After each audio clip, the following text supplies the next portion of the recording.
Now, it's Red Eye Radio. Gary McNamara and Eric Harley talk about everything from politics to social issues and news of the day. Whether you're up late or you're just starting your day, welcome to the show.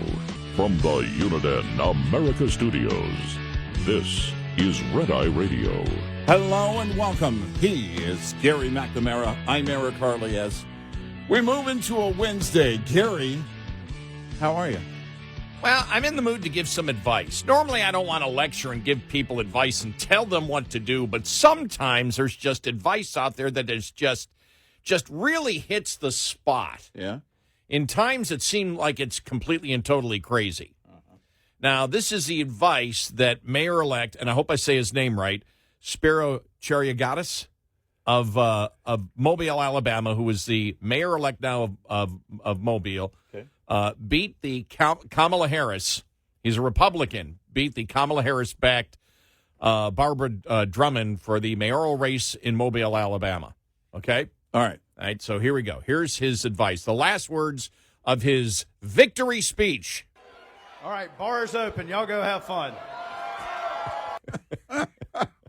It's kind of the scene from the wedding in the movie So I Married an Axe Murderer. What the dad says, but we can't say it. Well, he didn't say it in the exact. Yeah, that would have been great. Yeah. Let's get. Yeah.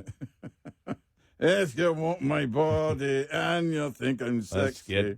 Well, you know, I did think of a movie yesterday because of so many of the headlines that said Trump says UN is useless. And I kept thinking of Office Space when the Bobs are in there talking to what's his name? I can't think of the boss's name. I got Lumberg.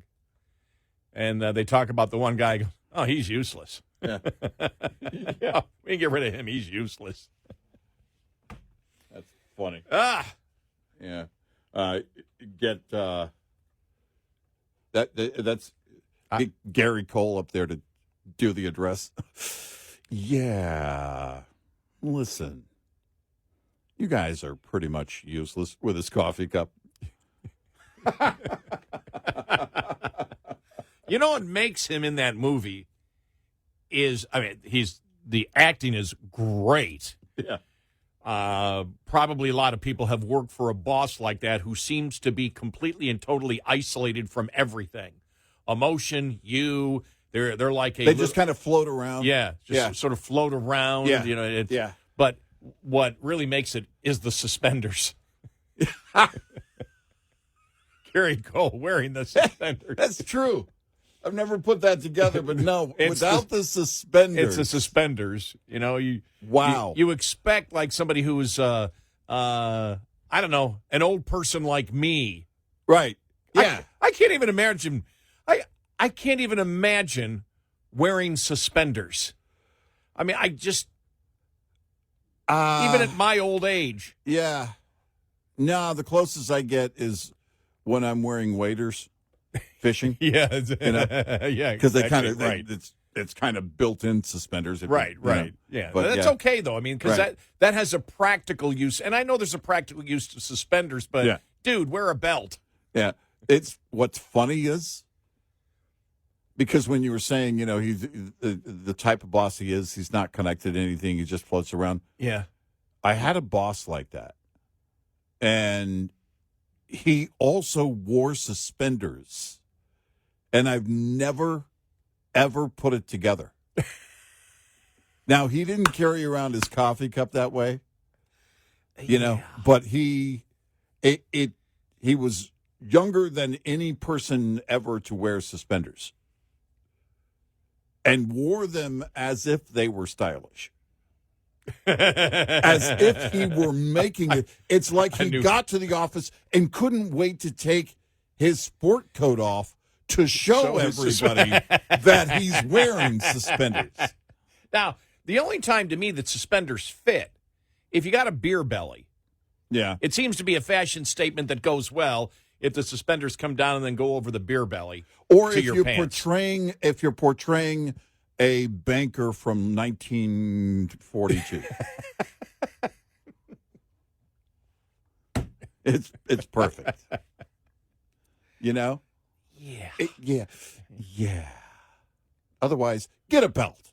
Yeah. He didn't wear one. What was it? Not Night Stalker. What was the Night Caller? Remember when Gary Cole did the series Night Caller? Yeah. He was the radio host who solved every crime. Right. We don't do that, and don't call us. Right. He really didn't do. Yeah. Don't call us because from what I know, cops. he was like the overnight guy. Yeah. But he'd sit there and take a phone call, and then look at his assistant and say, "You take over. I got to go solve a crime." Yeah. We don't do that. Aaron. Yeah. We don't do that. Yeah. We're not going to try that. We're not the cops. I'm not going to try and be the cops. I mean, that was back in the 70s when you had a lot of people that were in a particular position, and they never did their jobs. Like Quincy. Quincy was Quincy was a police investigator too instead of a coroner. And what's his name? I can't think of his assistant. Was always doing the dirty work. Right. You actually do the coroner stuff. I'm going to go out and solve crimes. Yeah, exactly. There was another one too where that happened. Like, ew, this is a dead body. I got to get out of here. Yeah. I need to get with the police detective. I'm not really spending a lot of time doing autopsies. Yeah. Well, that's your job. Yeah, exactly. So let the police department solve crimes. Comes back at the end of the episode. So what the autopsy show? I don't know. You tell us. Nobody knows? All right. I'll make a call. Yeah. Oh, and then again, I'll say this. If I were ever going to have to go to court or work in a court, night court of all the TV courts would have been the one. That's the one I want to work in. That was a great show. Great. Yeah, I loved it. And the other I guess they canceled the remake of that. Of Night Court? Yeah. Yeah. I watched a couple of episodes and just because I find John Larroquette to be a great actor. Oh, I love him. Yeah, he's great. I forgot the one where he was a private detective. I can't think of the name of it, but they did like 10 of those series. He was highly underutilized. I mean, if you think about his entire career, there's a lot of space in there where he could have been utilized for a number of roles. Yeah, I think he's a great actor. I mean, I first saw him. Remember Black Sheep Squadron? Yeah, he was in there, but very young. Yeah, very. But and I think I said it at the time with the new Night Court when that came in, and I understood it, and it was interesting because the judge, she was actually like Harry's daughter. Yeah, and Dan had basically was retired, but she brought he came back because of her and his love for the judge and all that, and he became more of a, and it was interesting to see that because because of the relationship, but you could not, what it didn't have, and you could never match it on the first Night Court, which is why I said, they want to do one fine, but it's not going to be the same. You could not ever repeat that comedic timing. Right. Yeah. It was. It didn't matter who was coming in because it was the people coming in. It was the defendants coming in. Right. Yeah. That the timing and how quick it was back and forth. I just thought you could never reproduce it, and it didn't. Right. Not that it wasn't okay, but it was just you could not reproduce that same thing with those same characters. Yeah. You just couldn't. Right. But, So, speaking of TV, you want to hear it? All right. We ready? We got it. All right, we got to play Jimmy Kimmel. Sure. Right? Okay, here we go. All right.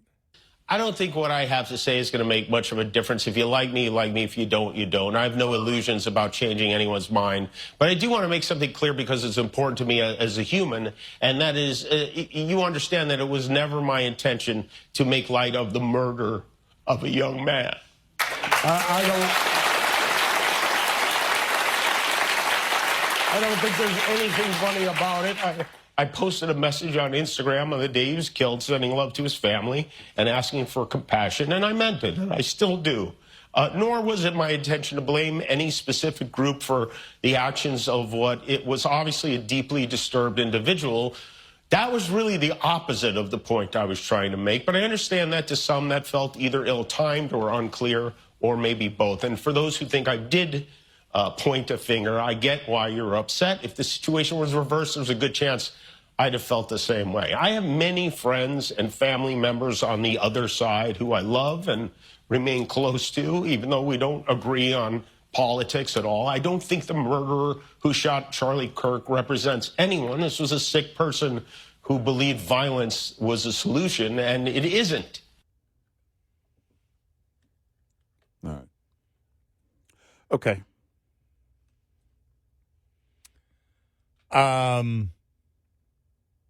And I'm thinking to myself, sorry, but I'm a cynic on these things, knowing the stuff that he has done before. Maybe he is sorry. Well, I I didn't quite hear an apology as much as I heard him trying to explain. I don't know who he is, which I already get, and you know, it was him without that whole thing. Even without that whole thing, Jimmy Kimmel's not somebody that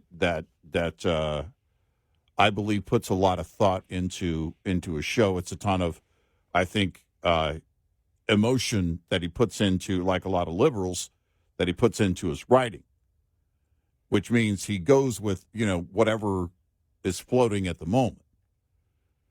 And my thought is, if you're going to have that, because you're not a stand-up comedian, you're a commentator. And on late night TV today, you're a commentator. So you have to be thoughtful about it. And I don't necessarily see that as thoughtful. I don't know what's in Jimmy Kimmel's heart, but again, I can take or leave Jimmy Kimmel. I didn't have interest before.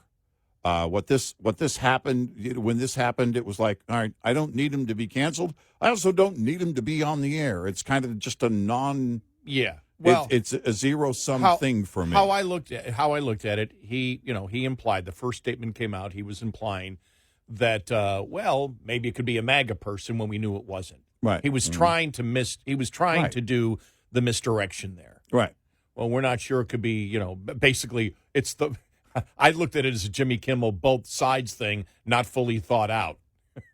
Yeah, because you give yourself this plausible deniability. You think you give yourself plausible deniability, but people read into those things, and that's what now he says, well, I can see why you're upset, and if I had thought that, then maybe I would be upset. Well, wait. There was a whole writing session for that monologue that night. And you didn't walk that through. That's what that's what made the air. Look, I'm like you. I don't know what's in his heart. Yeah. I don't know. I can't read him.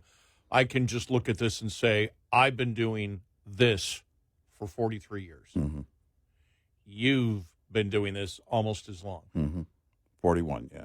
I've never had to apologize for anything I've ever said on the air. No. And that's the thing that I don't appreciate. It's far less than thoughtful. Yeah, his approach is far less than thoughtful. Right. Whether it's funny or not me to judge. Whether his show is good or not for me to judge. But in his approach, and it's not just this event, it's over the years, he's far less than thoughtful. Right, and management or public opinion, and I think this is important for people to understand the perspective that we come from, what you buy and what you don't buy. Yeah. He was getting away with saying ridiculous stuff and misinformation for a significant period of time. Yeah, remember when he had to come out? Let me just finish here. He got caught. Yeah, he did. We've been doing this for such a long time, and completely, we have no writers. That's the other thing. He's got writers. And I had no one tell me that I had to do it this way. No one ever had to tell me. Right. Go ahead. I just wanted to get that point out. Well, remember the time, and I'm sorry for interrupting. Oh, okay. But remember the time he had to come out, and they had to have a press conference during the day, and he had to apologize to the left for something? And he was crying during the press conference. And he had to read a statement. I forget what he had said, but he had to apologize to the left. Yeah. And I thought to myself, if you think your role is comedy, and you're doing a nightclub, you could, the crowd actually can boo you off stage or not react or laugh at something that's, again, not thoughtful in its approach. But when you're on late night television, forget the censors.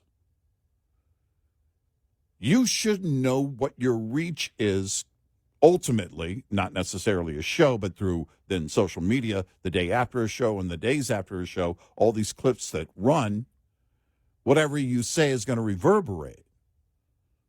And if you don't, again, if you're not going to be thoughtful, you can still be funny. I mean, if you're capable of being funny in the first place, and be thoughtful as well. And I've just never got that from him. He just doesn't, he writes clearly with his emotion, and for the right, it's that hatred and that vile stuff that comes across, and people don't want to see that. It's just not good programming. 866-90-RED-EYE. This report is brought to you by Shell Rotella. With advanced synthetic technology, is designed to help keep your rig running with more mileage and less maintenance. Did you know that up to half of all major engine failures are due to poor cooling system maintenance? That's a lot of downtime and can cost drivers big. You expect a lot from your engine, which is why the cooling system must be a part of your maintenance routine. Here's a tip to keep your cooling system in shape and your engine running smooth. Inspect your radiator, belts, and hoses for potential failures and deterioration, especially ahead of winter. Check the condition of your coolant to ensure it's at the optimum freeze point. Inadequate freeze protection levels can result in cracking of lines or passages. If you find insufficient freeze point levels or any wear and tear, have these issues repaired by technicians you can trust. Get in touch with Red Eye Radio, toll free at 866-90-RED-EYE.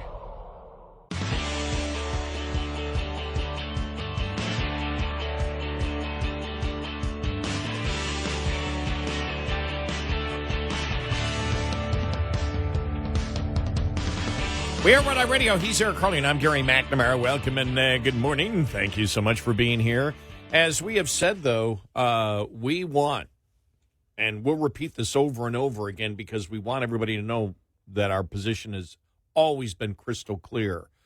We do not ever wish to shut up the left. Nope. I don't care how outrageous they are. Nope. Everyone needs to know. They need to feel. And this goes back, you and I, to 2006, when you and I remember looking at you that night and said, is the left opening up now? Remember they won the midterm, and all of a sudden it was like, boom, boom, boom, boom. They're throwing out all these crazy things, and we're like, wow, what's going on here? Do they actually feel like, that we can actually tell America what we honestly believe?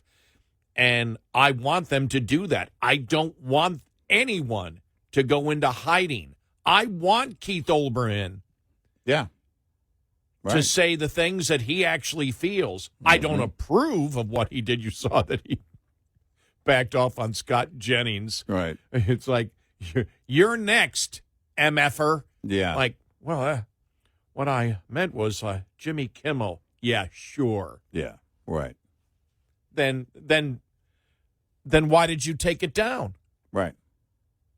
If people are misconstruing it, right, then you have no problem with keeping it up. Right. But we don't want to shut up anybody on the left. We'll say it again and again and again and again. And if you're a longtime listener, you know it. You're like, oh, okay, Gary, we know it. But we know we have new listeners. The left makes our argument better than we can, because when we say, here's what they said, or here's what's going on, you'll always have some people say, oh, how do you know that? When they say it in their own words, then you know it. Yep.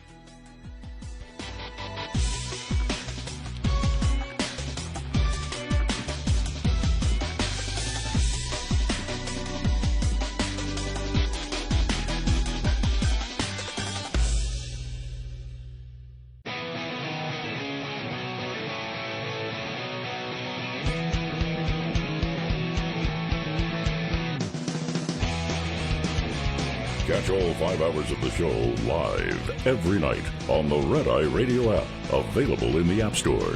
Red Eye Radio. All across America, we are Red Eye Radio. He is Eric Harley, and I'm Gary McNamara. Welcome and good morning. You saw what Nexstar said. They're not. Yeah. They weren't Right. going to carry it. So Right. I think it's like 60 stations. I think total. it's a total of 60. 60 Yeah. stations not going to. I don't know if what he said last night is going to make them come back. Well, or not. One of the companies was saying what they want is a full-on apology. I don't know. Sinclair said that. Yeah. So I again, A full apology, If- donations. and I'm I'm not with Sinclair. I don't work for them. I don't make decisions for them. My consideration would be if I were a station owner, especially if I were in management in a company like Sinclair that has the reach that their stations do, the communities that those stations serve. My concern would be long term. If you're an ABC network, TV network affiliate, there's going to be a number of things probably that you're concerned with over the years, especially if you're an ownership group like Sinclair. But I don't. My point is, I'm not sure the apology goes very far. But if they think what you heard earlier, the audio we played, is as close from what we have heard. That's as close as you're going to get to an apology. He's not going to actually come out with a direct apology. According to every story that was written about it, he has no plans to really do that. That was going to be his monologue, and then they're moving on, and that's it. And so I don't know, what happens from here. As somebody with those station owners, as somebody who's done this as long as I have, what really sort of amazes me a lot, because we don't. I made the case before. We don't have writers. Mm-hmm. A lot of people think, oh, you've got writers, and you and I do the show. Mm-hmm. We know what the issues are. We do our research beforehand, but when we come in, it's ad lib. Mm-hmm. And the point I was trying to make when I said earlier, management has never told me to apologize. Any management, and how many managements have we worked for? It's never happened. Never had public opinion. I will say this: when I did, come back and my first stint when I was in Buffalo, they really didn't have modern talk radio at that radio station I went to. Mm-hmm. And so they had a real old guy on the air. And so my first week on the air, they had a lot of protests from AARP because I was younger. Oh. And they took the old guy off the air. I'm not kidding. Oh, okay. Yeah. So AARP was. Yeah. And that All right. But it wasn't about anything that I said on the air. It was just because of the change. But Right. I always got a chuckle out of that one. And my point is, there's always, you can do an entertaining show without crossing the line. Mm-hmm. You can do it. Mm-hmm. And always, and you and I have talked about this before, we've always believed, even if, and there's a point in the business where you can get guaranteed contracts. Mm-hmm. But even if I've had a guaranteed contract, it doesn't make any difference in my mind. I always believe, it's always sitting in the back of my mind, it could end next week if you don't perform. And I like that. Mm-hmm. And I know you have the same kind of philosophy. Nobody cares what you did last week. It's what Right. you're doing, this week. Mm-hmm. And in that is not just, I got to make sure that I'm prepared and it's a quality show. It's like always, it becomes almost instinct that you don't think about anymore. You just know where the line is. You know where the line is not to say something stupid, because I can't imagine, you and I have talked about this before, people that have done in this business, in the talk radio business, embarrassing things, and had to go on and read legal notes like they do on The View. Yeah. I need to read this here. The fact that the situation warrants having lawyers on the set. Yes, but we know talk show hosts that have done things. Some of them have been in their own personal life or whatever, and they've had to get on. And you and I, when those things have happened, I've looked at you and said, I couldn't do that. I'd have to quit. I just couldn't do that. I will say this, and I've been meaning to address this. There have been some rumors written about me and the fact that the rumors say that I married my wife because her uncle left her a lot of money. And that is untrue. I want to address it right now. I would have married her no matter who left her that money. Yes, exactly. Right. So that's just to make that's it clear. The official statement that he has just made there. Thank you very much. And Yeah. we appreciate that. You've now cleared the air. Right. But I can't imagine doing that. And so when he's got the writers that he has and he does the monologue and you know it's written, there was a reason that he did it. Yeah. You can make the case maybe for a talk radio host, well, the emotion got to them and it was the heat of the moment. Right. But when it's calculated, when it's written, when it's and then the behavior is repeated. When it's workshopped with the writers, does this work? Does this work? Yeah, let's go with this one.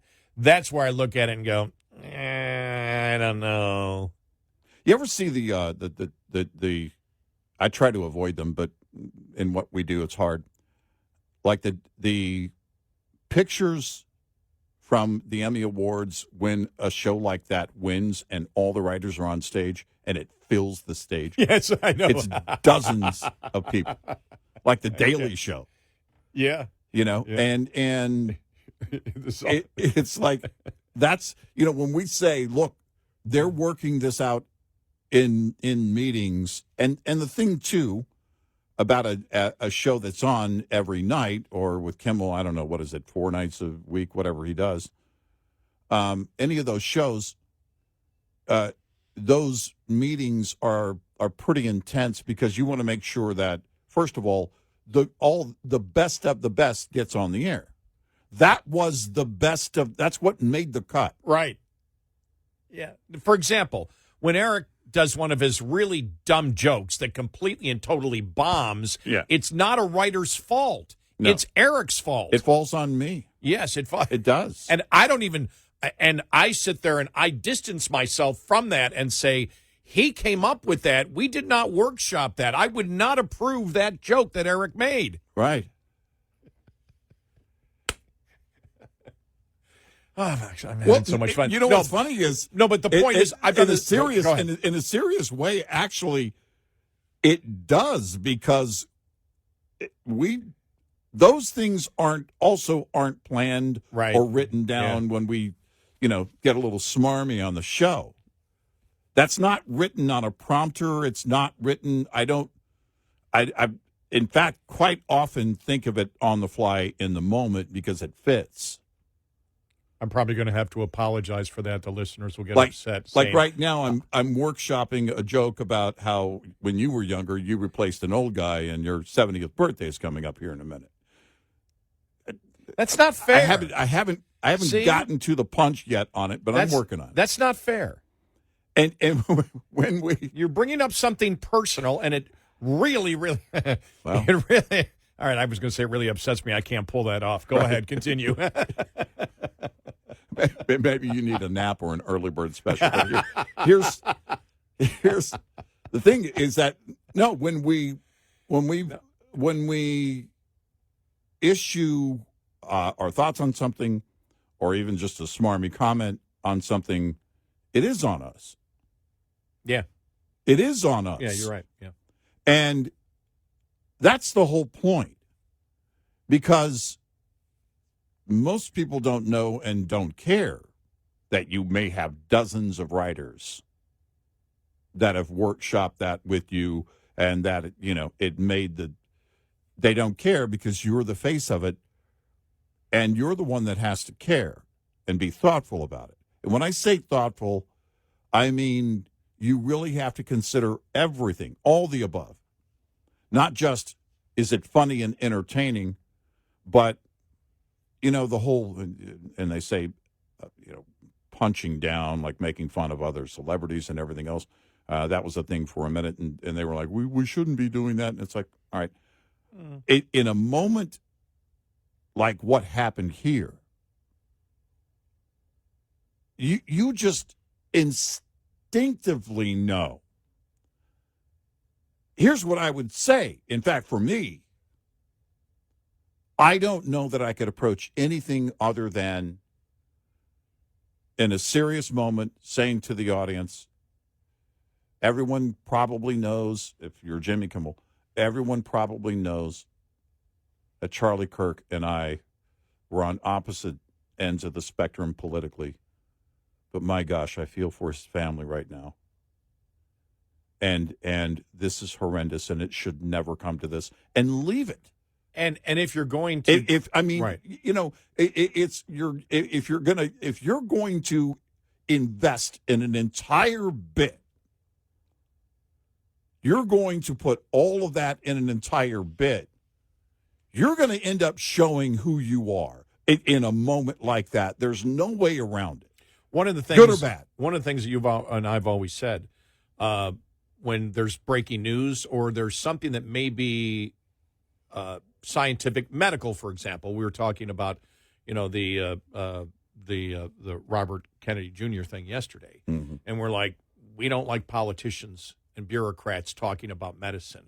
We like doctors. My doctor's visit, because I'm so old. Yes. The other day, your weekly visit. my all I have is questions for my doctor, and he goes through. And one thing with my doctor is, he goes through the chemistry with me. He knows I understand chemistry. So if I have a question going, well, what is this thing here, and what does that mean, and what does that mean? To the point now where I've been there so long, where he knows that when I get my blood work, I know what it is. But he explains to me the chemistry of it. But just like climate change, I remember you saying a long time ago, I don't want the politicians arguing it back and forth. Get the debates between the scientists and have them explain it to us in a particular way. But you and I have never been afraid. We've always said we don't care about being first. We have no goal to ever be first on any breaking news. All we care about is being correct. So when anything happens like that and it's breaking news, we'll say, we don't know. Right. We don't know. We can say this source is reporting this, and we Right. can read it and say that comes directly from whatever website we're at, whatever news source we're getting that from, so that the audience knows where we got it from. I don't need to pretend that I have sources, because, I may have, but usually during a breaking news moment, it's almost never that we have sources coming in directly to us. We're following other news stations and companies. So Kimmel's major mistake was even implying that MAGA was trying to blame the left. That, and the implication was, where you had some on the left stating that it was MAGA, remember? Well, MAGA did it, MAGA did it. He was attempting to keep that untruth alive. Yeah. Right. It wasn't true. Right. And there was no reason to even imply it was true. Right. There was no reason to approach that at all. No. But he needed to bring it up. And that was, again, far less than thoughtful. 866-90 Red Eye. Coming up, more with Gary McNamara and Eric Harley. It's Red Eye Radio.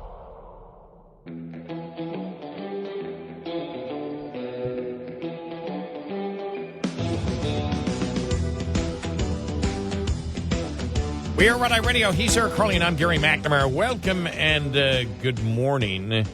Well, since we're talking the First Amendment censoring, Google yesterday admitted that the government pressured them to take off and censor people they did not like. Yeah. Was the left upset about that when that actually happened?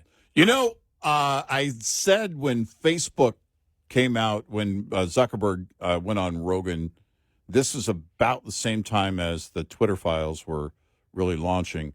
And I said, man, I want to see the Facebook files. Actually, that sounds boring. What I want to see is the YouTube files from Google. I want to see the communications that they had. I mean, they're pretty much telling us the overall story, but I'd love to know the level of communications that they had at that time.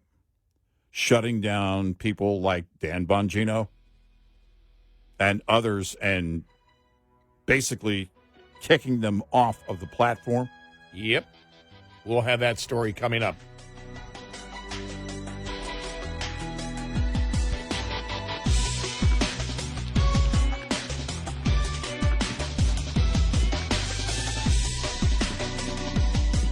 Top of the Hour News is brought to you by House Products. Visit houseproducts.com. This is Red Eye Radio on Westwood One.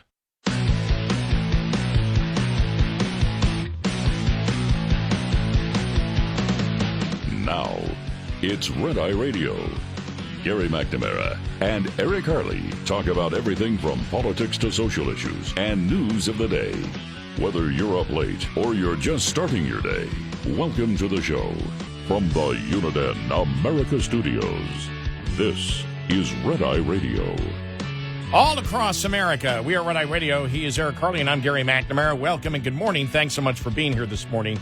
Since we're talking censorship, or the pressure to censor because of the whole Jimmy Kimmel thing. And by the way, we have more because more audio coming out about what he said and talks about how Trump wanted him off the air, got Colbert off the air, and doesn't care about the hundreds of people that aren't millionaires who will lose their jobs just because I told a joke.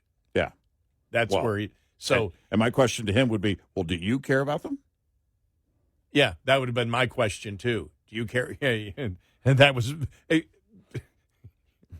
But before we get there, because Jimmy Kimmel was not talking about when Google was censoring. Google vowed on Tuesday to offer YouTube accounts that were permanently banned for political speech the ability to be reinstated now?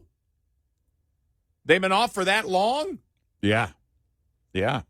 And the big tech giant admitted that it faced pressure from the Biden administration to remove content about COVID-19. That, by the way, that's the story. I mean, it's part. It is really the essence of what's going on here. This is probably, I mentioned earlier, I'd love to see the YouTube files like we did the Twitter files. Mm-hmm. Somebody get Schellenberger and Matt Taibbi and Barry Weiss on the phone, please. I'd love to see the details into what those communications were like, how involved it was.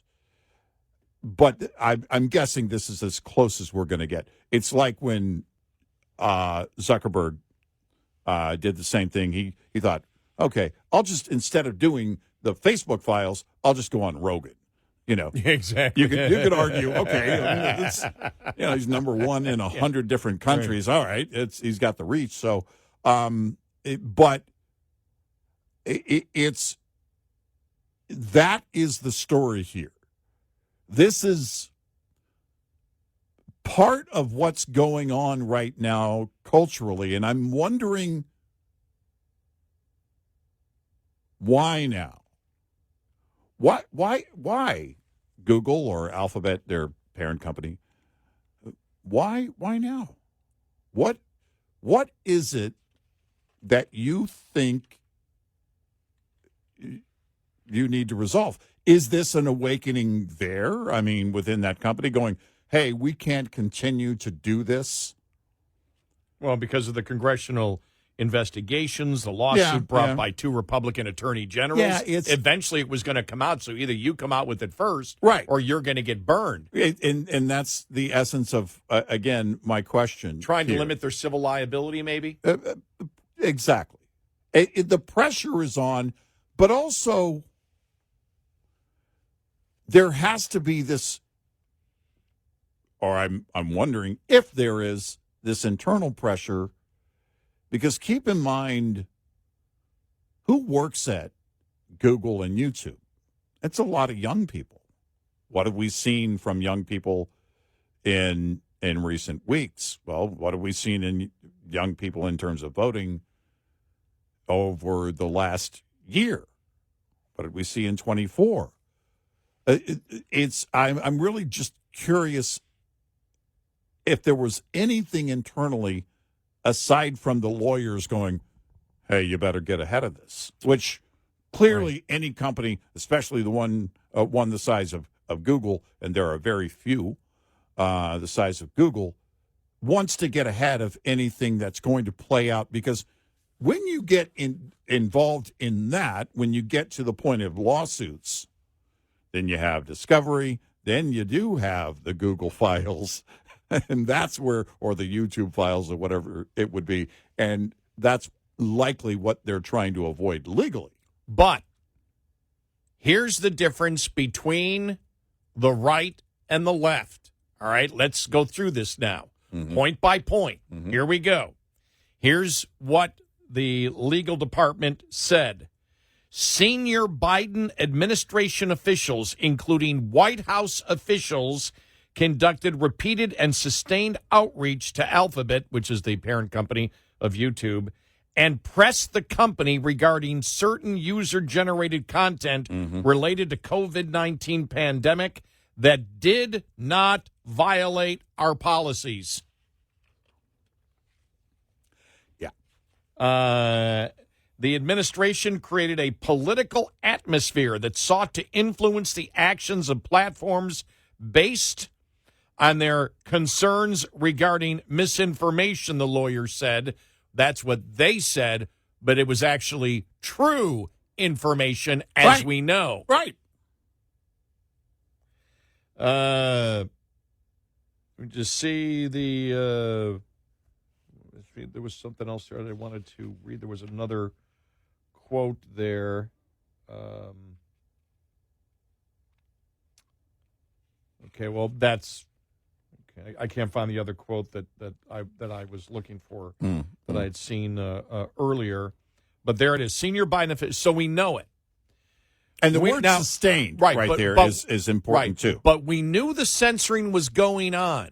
We knew it was going on, even before the Trump administration was gone. Yeah, we saw the pressure from Democrats and liberals, even inside the government and the FBI, with the laptop. Yep, that was not friendly to Donald Trump. Right. Try to do everything to censor the truth. They actually did it. Yep. And did any Democrat speak up and say, this is reprehensible? Not one. Not one that I know of. What happened when Pam Bondi, what happened when Carr came out, the FCC commissioner, when they came out and started talking about that we're going to go after people for hate speech, the whole public interest thing, what happened? There was backlash from their own side. There was backlash from their own side. In fact, it was universal. And you and I were watching this when Pam Bondi came out. We and a bunch of other conservatives that vote Republican came out and said, absolutely not, stop it. As we told the administration, we didn't tell them, as we had gently advised them, we would back off from this entire thing here. When Ted Cruz came out over the weekend and said it, and there wasn't any blowback from any Trump influencer, you knew at that point that was universal. Yeah. It was like, stop this and stop this now. Trump yesterday last night put out this from Truth Social. I can't believe ABC fake news gave Jimmy Kimmel his job back. The White House was told by ABC that his show was canceled. Something happened between then and now because his audience is gone and his talent was never there. Why would they want somebody back who does so poorly, who's not funny, who puts the network in jeopardy by playing 99% positive Democrat garbage. He is yet another arm of the DNC, and to the best of my knowledge, that would be a major illegal campaign contribution. I think we're going to test ABC out on this. Let's see how we do. Last time I went after them, they gave me $16 million. This one sounds even more lucrative. A true bunch of losers. Let Jimmy Kimmel rot in his bad ratings. So now they've completely taken out the FCC, completely taken out any free speech issues, and said it's basically an in-kind contribution to the DNC. Yeah. That's the end of it. Yeah. He may bring it up, but that's the end of it. Yeah. They know, right? That was Trump trying to throw in one last thing. Right. They're not going to make programming on a network an in-kind contribution. Right. That's not going to happen. Right. You'd have to go. But to go after pretty much everything on television. Well, one of the reasons they backed off, because it was universal, which it was not from Democrats. Democrats didn't care about censoring. They didn't care about what happened in the Twitter files. Did you see anyone, any Democrat member of Congress come up and go, guys, look, we got to face reality. This was wrong. I didn't see anyone come up and say that. It was universal. Even you had Kimmel make that claim. Let me just find it here. I saved it. Kimmel even said that. Here we go. All right. Here we go. Audio? All right, here's the audio. Maybe most of all, I want to thank the people who don't support my show and what I believe, but support my right to share those beliefs anyway. People who I never would have imagined, like Ben Shapiro, Clay Travis, Candace Owens, Mitch McConnell, Rand Paul, even my old pal Ted Cruz, who, believe it or not, said something very beautiful on my behalf. What do you mean? You were surprised by it. You have no idea. You don't even know what your opposition stands for, what your political opposition stands for. Republicans and conservatives stand for free speech. Right. You don't. Right. Where were you, Jimmy Kimmel, when the biggest censoring operation in United States history was going on in the fall of 2020, and then in 2021 with COVID? Where were you outraged? There was nothing. Nope. Are you surprised at all that people like Ben Shapiro and Rand Paul and Ted Cruz and us and others? No, because while nothing applies to all, that's actually typical for the right. It's typical for the right to come on and do this. Defend Right. free speech. Right. He doesn't even know. By the way, it's and this is what I would say. I don't look to defend the people. No. I look to defend the people's rights. I look to defend the Constitution. And that's what was going on there. And it's because that was a lot of the headlines, especially on the Ted Cruz thing. Ted Cruz defends Jimmy Kimmel. No, he didn't. No. It was defending free speech. Yep. I'm not defending Jimmy Kimmel. I don't think he's good at what he does. I'm defending the First Amendment. Yeah. I don't need Jimmy Kimmel can defend Jimmy Kimmel. I'll defend the ideas. And I believe in free speech. Number one, it's an individual right. Number two, in the current environment that we're in, the left is so clueless that they provide all the ammunition that we need, just like now. As soon as Jimmy Kimmel tries to start explaining himself, we can blow him away on his argument because he's an intellectual lightweight. Right. And when he sits there and says, I like to think they support my show, believe it or not. What are you talking about, believe it or not? You don't understand conservatives then. You have no idea. Well, and again, this is a very clear demonstration as to how the far left thinks. Yeah. They think it's about the people. They think it's about, they're on Team Jimmy. You don't get it. You don't get it. No. You don't get it at all. We're defenders of the ideas of the Constitution. And so right there you have it right there. We knew what was going on. We told you what was going on back then. Where was Jimmy Kimmel? Jimmy Kimmel cares. He was where everyone on the left was, and that was they believed they were winning. And why did they believe that? Because they saw that enormous power that was being abused over and over again, intimidating people into they tried to get people intimidated into a certain thought pattern, but certainly in a way that people talk. They were regulating how you speak, and they thought they were winning that. They saw that as a victory. They were cheering that on. They weren't about to call their own side out. Right. But as we know, the Jimmy Kimmel thing, it was because Nexstar, because they brought him back, which takes the whole Trump thing out of it completely. Mm-hmm. You may not like, and we didn't like what Pam Bondi said. We didn't like what Carr said.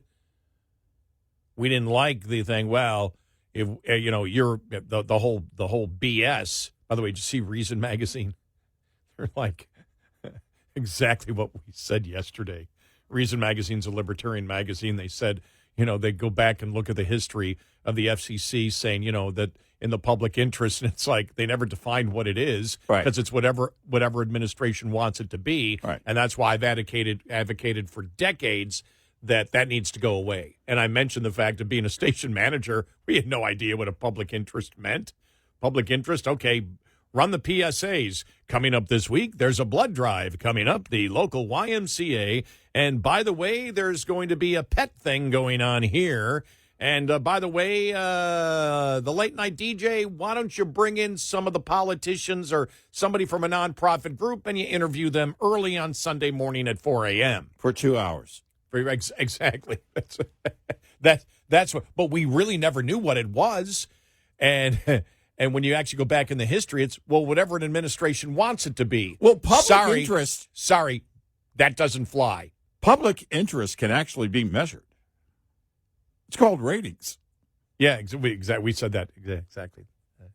If they're gone, they're gone. But during that whole thing, during YouTube and Google shutting people down. And social media shutting people down, people like Jimmy Kimmel on the left, none of them were shouting anything. They weren't when the Twitter files came out.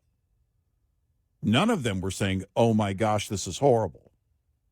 Well, and as we said to the Trump administration the other day, don't you realize you're giving the ammunition to the left for the fairness doctrine again? Right. Because they can make the case. It's not in the public interest to have conservative talk radio stations. Right. They should be doing both. Well, that was tried in the beginning. It didn't work out. Remember, way back in the late 80s, early 90s when that happened, it didn't work out. Why? Right. People go to radio for a particular format. Mm-hmm. That's the way that it works. Mm-hmm. So you had liberal stations try out. 99% of them failed. But the marketplace didn't want that format. Right. It's that simple. It wasn't a public interest. 866-90 Red Eye. Brought to you by FPPF, Fuel Power Max. Owner-operators with authority generally have two options when it comes to sourcing freight. Brokers on the spot market or directly from the source, the shipper. As any trucker with relatively recent experience with spot freight knows, the highs of working the load boards can be really high. On the other side of that coin, however, when the market flips in favor of shippers, it can be tough to keep your business afloat working with brokers. The smallest carriers with direct customers, however, can hang on through tough times or even prosper, as long as demand for their customers' product remains at least somewhat stable. Owner-operators in it for the long haul make direct business with customers a principal goal. Owner-Operator Business 101 is provided by Overdrive's Partners in Business program. Go to overdriveonline.com to the Partners in Business section of the website for more detail on this and many other topics. Brought to you by Shell Rotella. With advanced synthetic technology is designed to help keep your rig running with more mileage and less maintenance. We'll be right back with more Red Eye Radio with Eric Harley and Gary McNamara.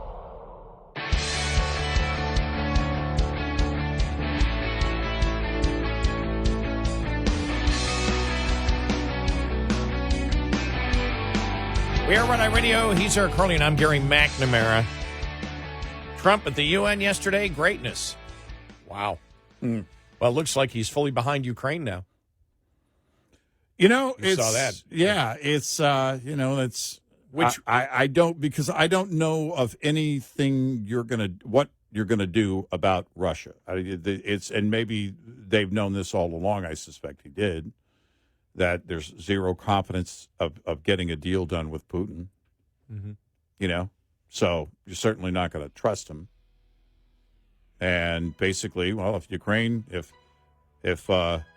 NATO wants to back Ukraine, Ukraine can do this. Whatever, they can take their country back. Well, we'll see where it goes from there.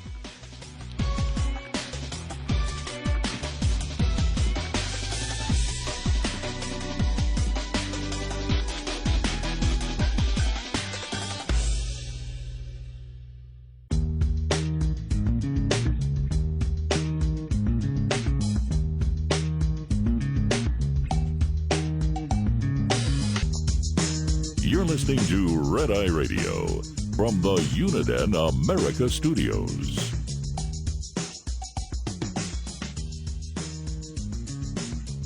He is Eric Harley, and I'm Gary McNamara. Welcome and good morning. Thanks so much for being here this morning. All right, Trump at the UN yesterday. You ready? All right. Here we go. I ended 7 wars, dealt with the leaders of each and every one of these countries, and never even received a phone call from the United Nations offering to help in finalizing the deal. All I got from the United Nations was an escalator that on the way up stopped right in the middle. If the First Lady wasn't in great shape, she would have fallen, but she's in great shape. We're both in good shape. We both stood. And then a teleprompter that didn't work. These are the 2 things I got from the United Nations. I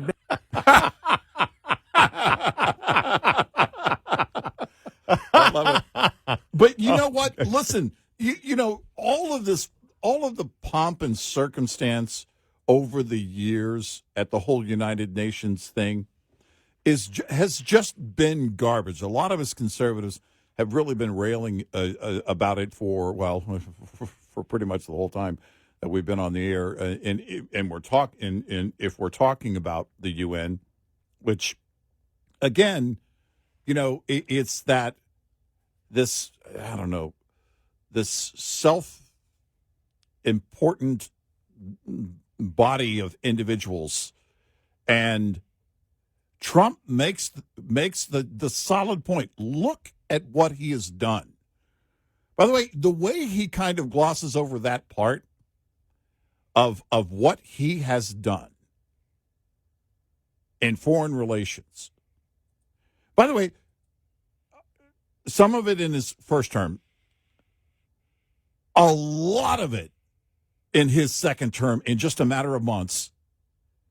And you don't see, now we see individual, after the bombing of Iran, individual responses from nations that, for the most part, collectively, we're all saying, well, this is on Iran. And that kind of, that's ignoring basically the success of the policies of the Trump administration. I won't say the U.S., overall, yes, but you've got to really stop and think about what he has done, make that list of the things that he has done. He kind of, talked about it in quick fashion, but there's a whole list of accomplishments on the geopolitical front for this president, and he's absolutely right to call them out for it, going, where are you guys? I'm still amazed that we took out Iran's nuclear abilities, and a week later nobody was talking about it anymore. Right. As if it was like, oh, good, we're glad it happened. Let's just move on to the next thing. Right. Let's play more of some of the audio from yesterday from Trump at the UN. Europe is in serious trouble. They've been invaded by a force of illegal aliens like nobody's ever seen before. Illegal aliens are pouring into Europe. Nobody's doing anything to change it, to get them out. It's not sustainable. And because they choose to be politically correct, they're doing just absolutely nothing about it. And I have to say, I look at London, where you have a terrible mayor, terrible, terrible mayor. And it's been so changed, so changed. Now they want to go to Sharia law. But you're in a different country. You can't do that. Both the immigration and their suicidal energy ideas will be the death of Western Europe if something is not done immediately. Wow. I mean, Yeah. I love it. I do too. I absolutely love it. Yeah. No more with what walking, he's doing there. No more walking on eggshells. Well, the policies that are shaping Europe right now are of great concern. No, he gets straight to the point. Let's hit more on energy here. Okay, because here pounds him on this here. Energy is another area where the United States is now thriving like never before. We're getting rid of the falsely named renewables. By the way, they're a joke. They don't work. They're too expensive. They're not strong enough to fire up the plants that you need to make your country great. The wind doesn't blow. Those big windmills are so pathetic and so bad, so expensive to operate. And they have to be rebuilt all the time, and they start to rust and rot. Most expensive energy ever conceived, and it's actually energy. You're supposed to make money with energy, not lose money. You lose money, the governments have to subsidize. You can't put them out without massive subsidies. And most of them are built in China, and I give China a lot of credit. They build them, but they have very few wind farms. So why is it that they build them and they send them all over the world, but they barely use them? You know what they use? Coal. They use gas. They use almost anything, but they don't like wind. But they sure as hell like selling the windmills. Europe, on the other hand, has a long way to go, with many countries being on the brink of destruction because of the green energy agenda. And I give a lot of credit to Germany. Germany was being led down a very sick path, both on immigration, by the way, and on energy. They were going green, and they were going bankrupt. Yeah. Wow. All right. Now let's get to a few more here. Here we go. All right. As everyone knows, I have also been deeply engaged in seeking a ceasefire in Gaza. Have to get that done. Have to get it done. Unfortunately, Hamas has repeatedly rejected reasonable offers to make peace. We can't forget October 7th, can we? Now, as if to encourage continued conflict, some of this body is seeking to unilaterally recognize a Palestinian state. The rewards would be too great for Hamas terrorists for their atrocities. This would be a reward for these horrible atrocities, including October 7th, even while they refuse to release the hostages or accept a ceasefire. Instead of giving to Hamas and giving so much, because they've taken so much, they have taken so much. This could have been solved so long ago. But instead of giving in to Hamas's ransom demands, those who want peace should be united with one message: release the hostages now. And then what he wrote on Truth Social yesterday, after getting to know and fully understand the Ukraine-Russia military and economic situation, and after seeing the economic trouble it is causing Russia, I think Ukraine, with the support of the European Union, is in a position to fight and win all of Ukraine back in its original form. With time, patience, and the financial support of Europe, and in particular NATO, the original borders from where this war started is very much an option. Why not? Russia has been fighting aimlessly for 3.5 years, a war that should have taken a real military power less than a week to win. This is not distinguishing Russia. In fact, it is very much making them look like a paper tiger. When the people living in Moscow and all the great cities, towns, and districts all throughout Russia find out what is really going on in this war, the fact that it's almost impossible for them to get gasoline through the long lines that are being formed, and all of the other things that are taking place in their war economy, where most of their money is being spent on fighting Ukraine, which has great spirit and only getting better. Ukraine would be able to take back their country in its original form, and who knows, maybe even go further than that Putin and Russia are in big economic trouble, and this is the time for Ukraine to act. In any event, I wish both countries well. We will continue to supply weapons to NATO for NATO to do what they want with them. Good luck to all. What the hell? Yeah. And I'm saying that in a good way, not a bad way. No, it's what the hell? Well, we gave it a shot, but good luck to everybody.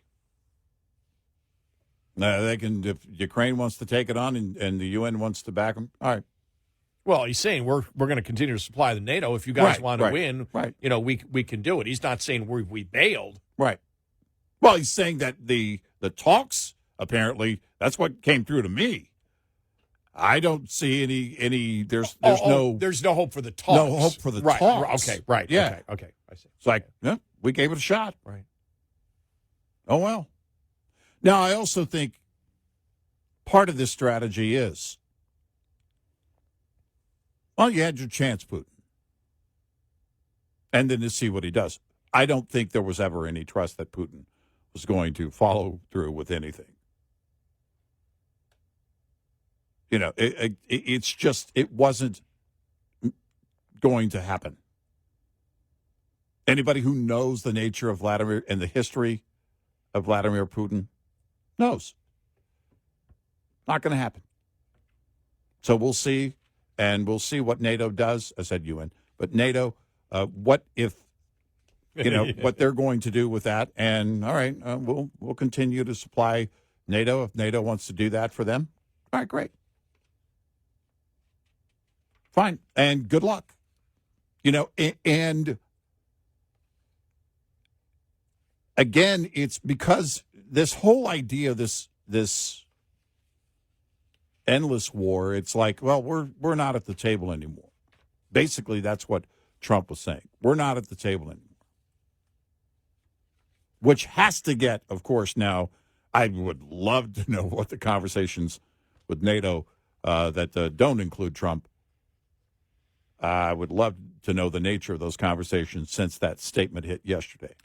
Zelensky on Fox News yesterday on Special Report and told Brett Baer that his relationship with President Trump has grown stronger with more frequent communication and stronger alignment on how to handle the ongoing war with Russia. Asked directly by Brett Baer if the ties with Trump had improved, he said, I think we have better relations than before. It's good that we have often had phone calls and meetings, and the fact that Russian President Vladimir Putin was lying to President Trump so many times also made a difference between us.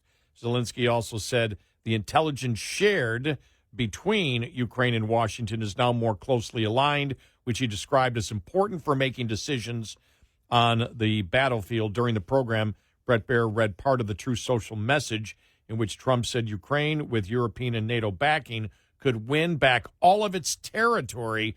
Zelensky admitted that outlook surprised him, but he called it encouraging. President Trump was more positive about it. He showed that he wants to support Ukraine to the very end, Zelensky said. I was very positive about signals from the side that Trump and America will be with us to end the war. Well, that's a little bit of a difference from February of this year. Yeah.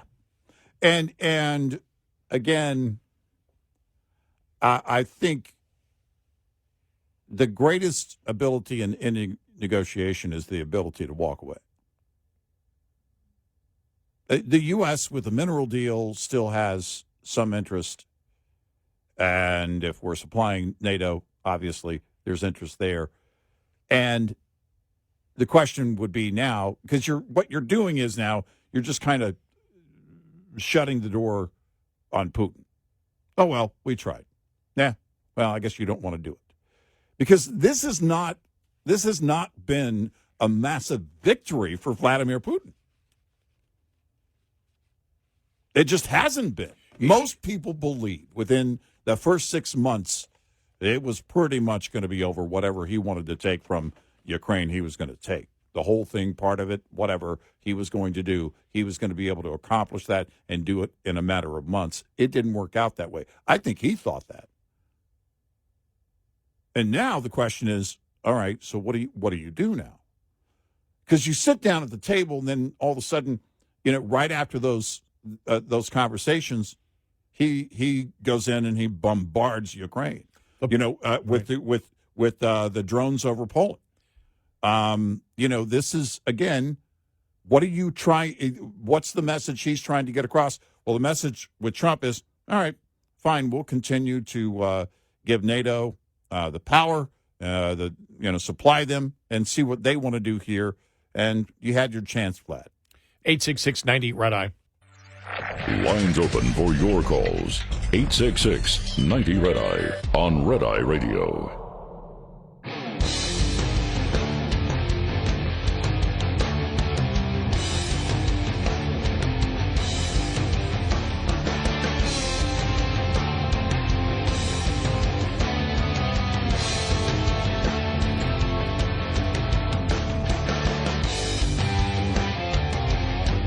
We are Red Eye Radio. He is Eric Harley, and I'm Gary McNamara. Coming up on the top of the hour, more on Trump and Ukraine and the stuff, the things he said at the UN yesterday, which is like, whoa, wow. Yeah. So we'll get to that.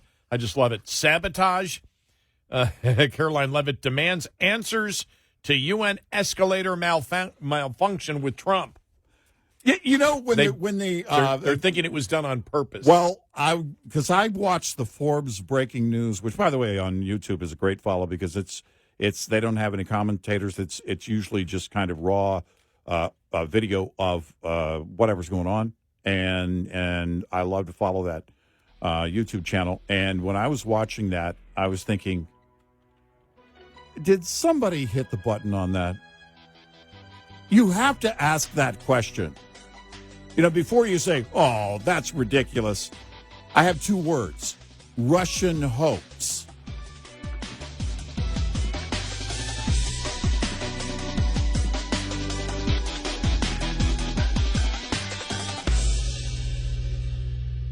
This is Red Eye Radio on Westwood One.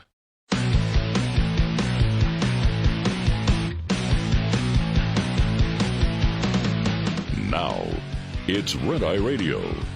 Gary McNamara and Eric Harley talk about everything from politics to social issues and news of the day. Whether you're up late or you're just starting your day, welcome to the show. From the Uniden America Studios, this is Red Eye Radio.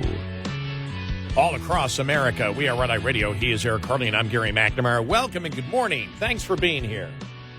All right. What message I think the president was sending out yesterday on Ukraine? It's something that we've talked about before. This has been a long, drawn-out war for Russia. And as you stated before, everybody thought this thing was going to be over in 3 to 6 months. Mm-hmm. And once it went past that, you're like, okay,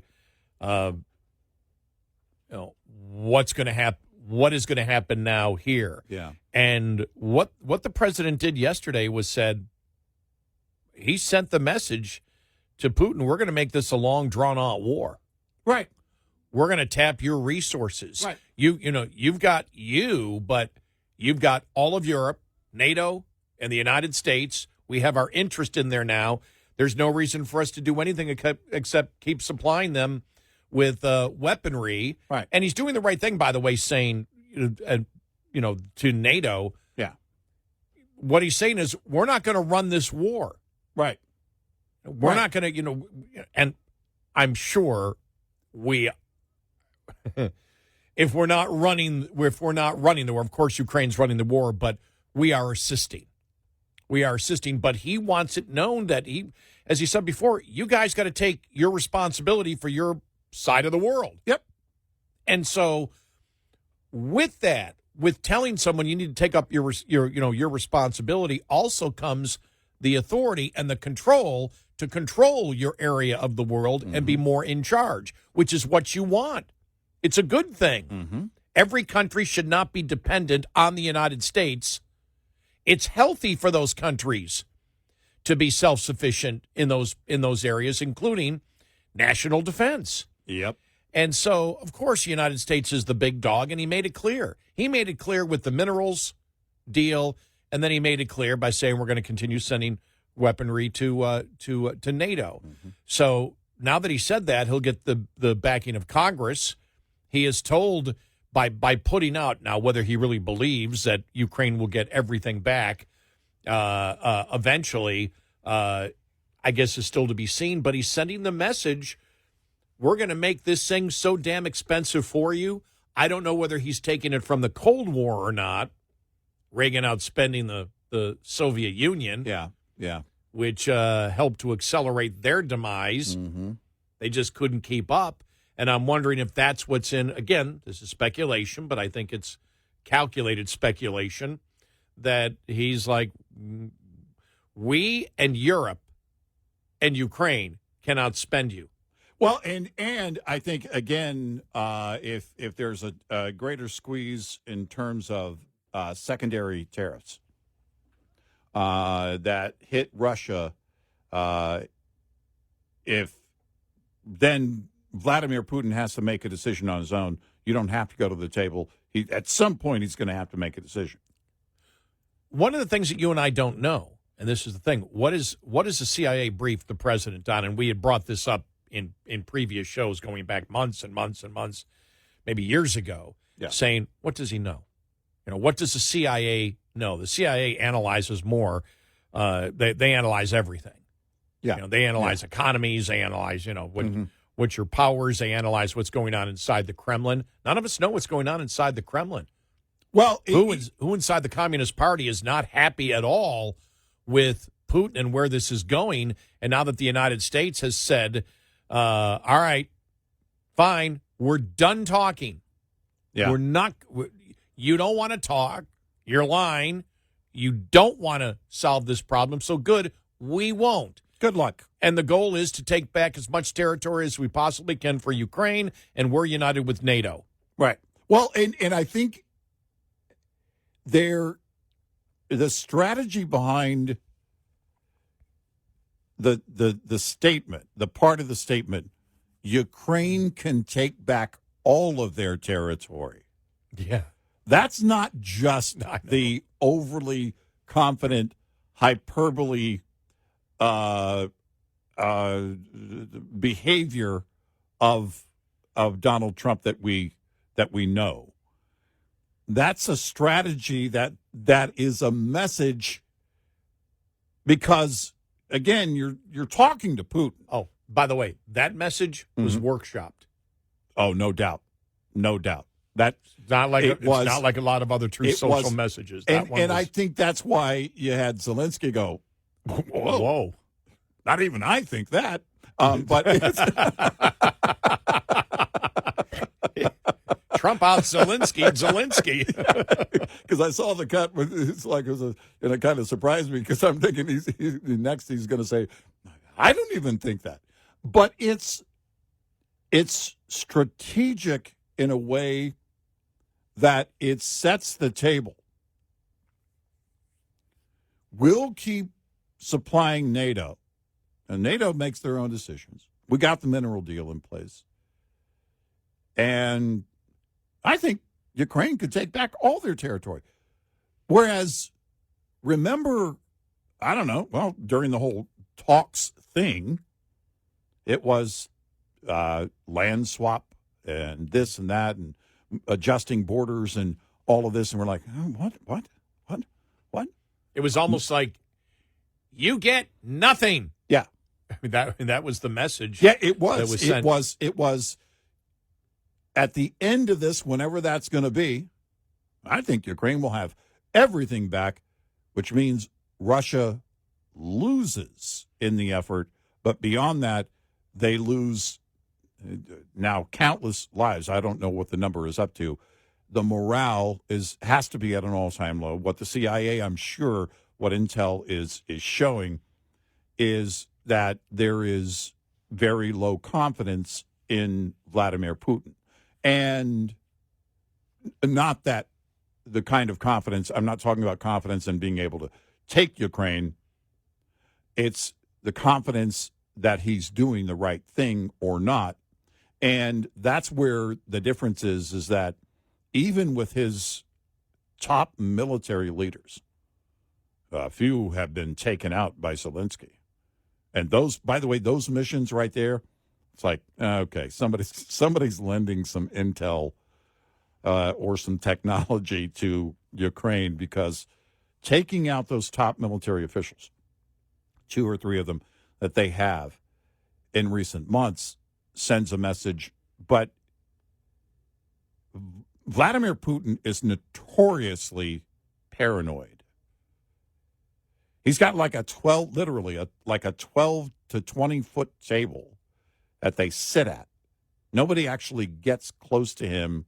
You know, he doesn't trust people getting close to him because he believes, and rightly, I think he's right to be paranoid about it, that he could be overthrown by any of those top military officials at any moment. He doesn't know who to trust. Well, and that's, I guess, what does the CIA know there? Here's my question, though, because I think one of the reasons that he specifically said we send weapons to NATO, and then NATO, you know, what they decide to do with it, you know, we're all for, which I think that is to blunt criticism from one of the demographics that supported him, which is, and again, there's a number of demographics, there's a number of MAGA groups out there, but the anti-Ukraine MAGA, which is quite loud, has been completely silent since this came out.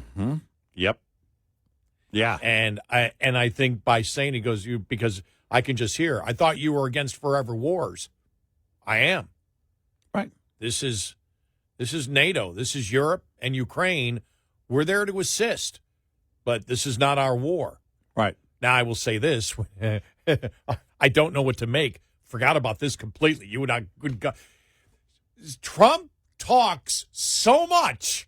Oh, my gosh. That you miss out on stuff. And this just popped into my head. Yeah. What do you think about what he said over the weekend about telling Afghanistan he wants the airbase back? Oh, my gosh. I forgot. When that hit? You and I haven't even talked about that yet. Oh, my God. Not even off the air. Well, what's interesting is that the first comments were, he was saying, oh, this is a little bit of breaking news. Yeah.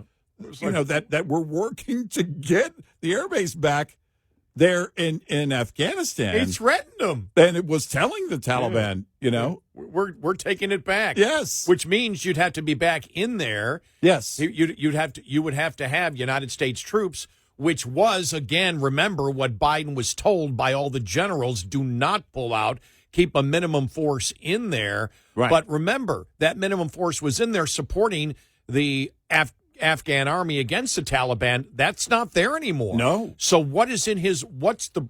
Yeah, you had... I was expecting that there was going to be outrage from the anti-forever wars MAGA demographic going, what are you doing? Right. Well, and we talked about, with the botched exit of Afghanistan, we talked about the most important thing, the horrific loss of life, and how that was bungled, and it was at the hands of the complete misdirection of then President Biden. The lies. It's just horrible to think about. But long term, what had been that advantage, or I should say, in recent years, what had been the advantage of that base?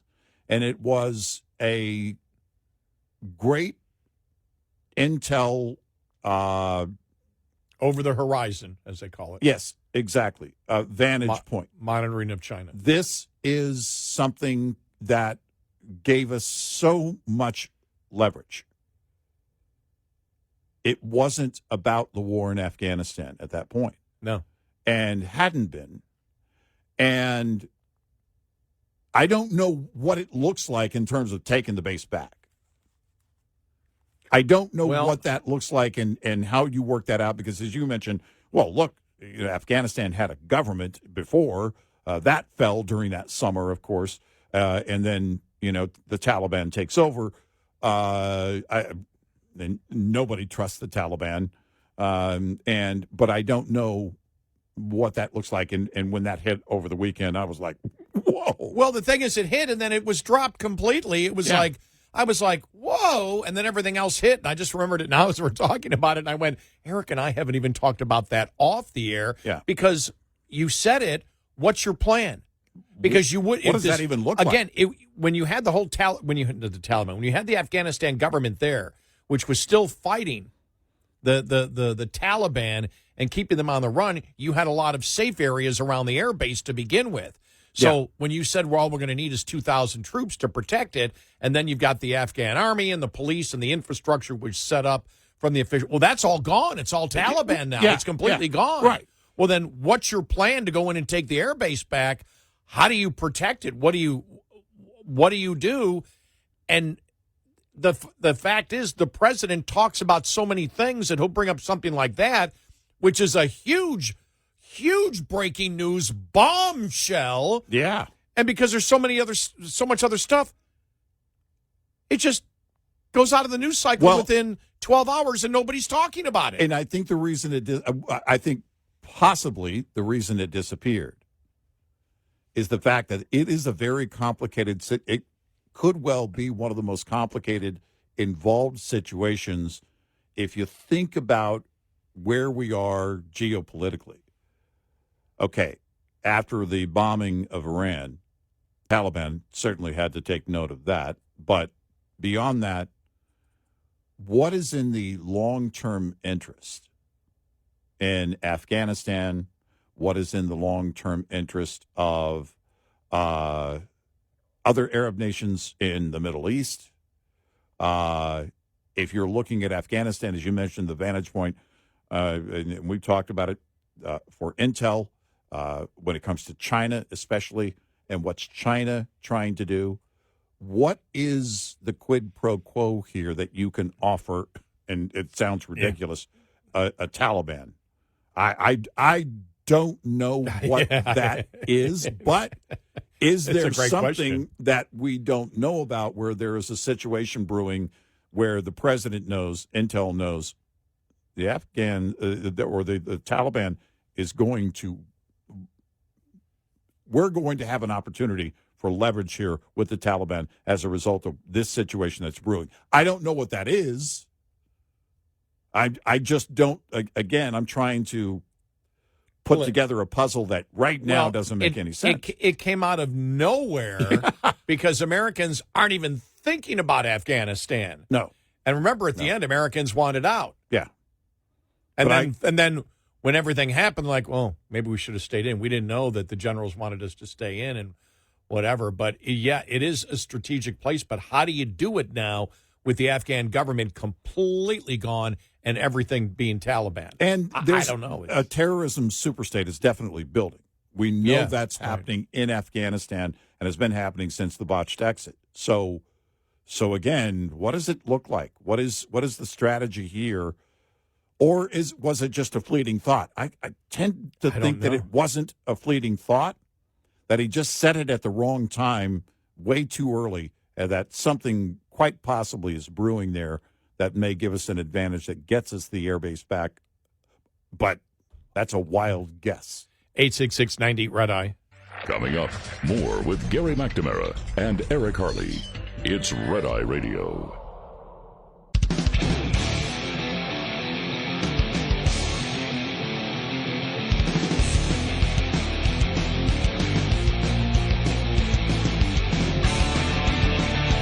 We are Red Eye Radio. He is Eric Harley, and I'm Gary McNamara. Welcome and good morning. Thanks so much for being here this morning. Yeah, so, I mean, I know we went off a little bit from the Ukraine thing, but we had covered that extensively over the last 45 minutes. But just the announcement the other day that Trump wants back the air base in Afghanistan was just, to me, just mind-boggling. I thought the media would be all over it.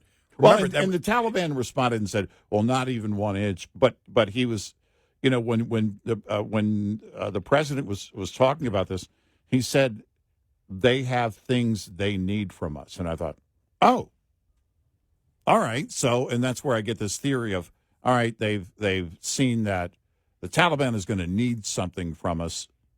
I don't know what that would be, but clearly the vantage point. And the leverage, the intel leverage that it provides. Now, he says that they don't agree, because he was asked, well, what if they don't agree? Well, He says, well, they'll find out. They'll find out quickly if they don't allow it. What does that?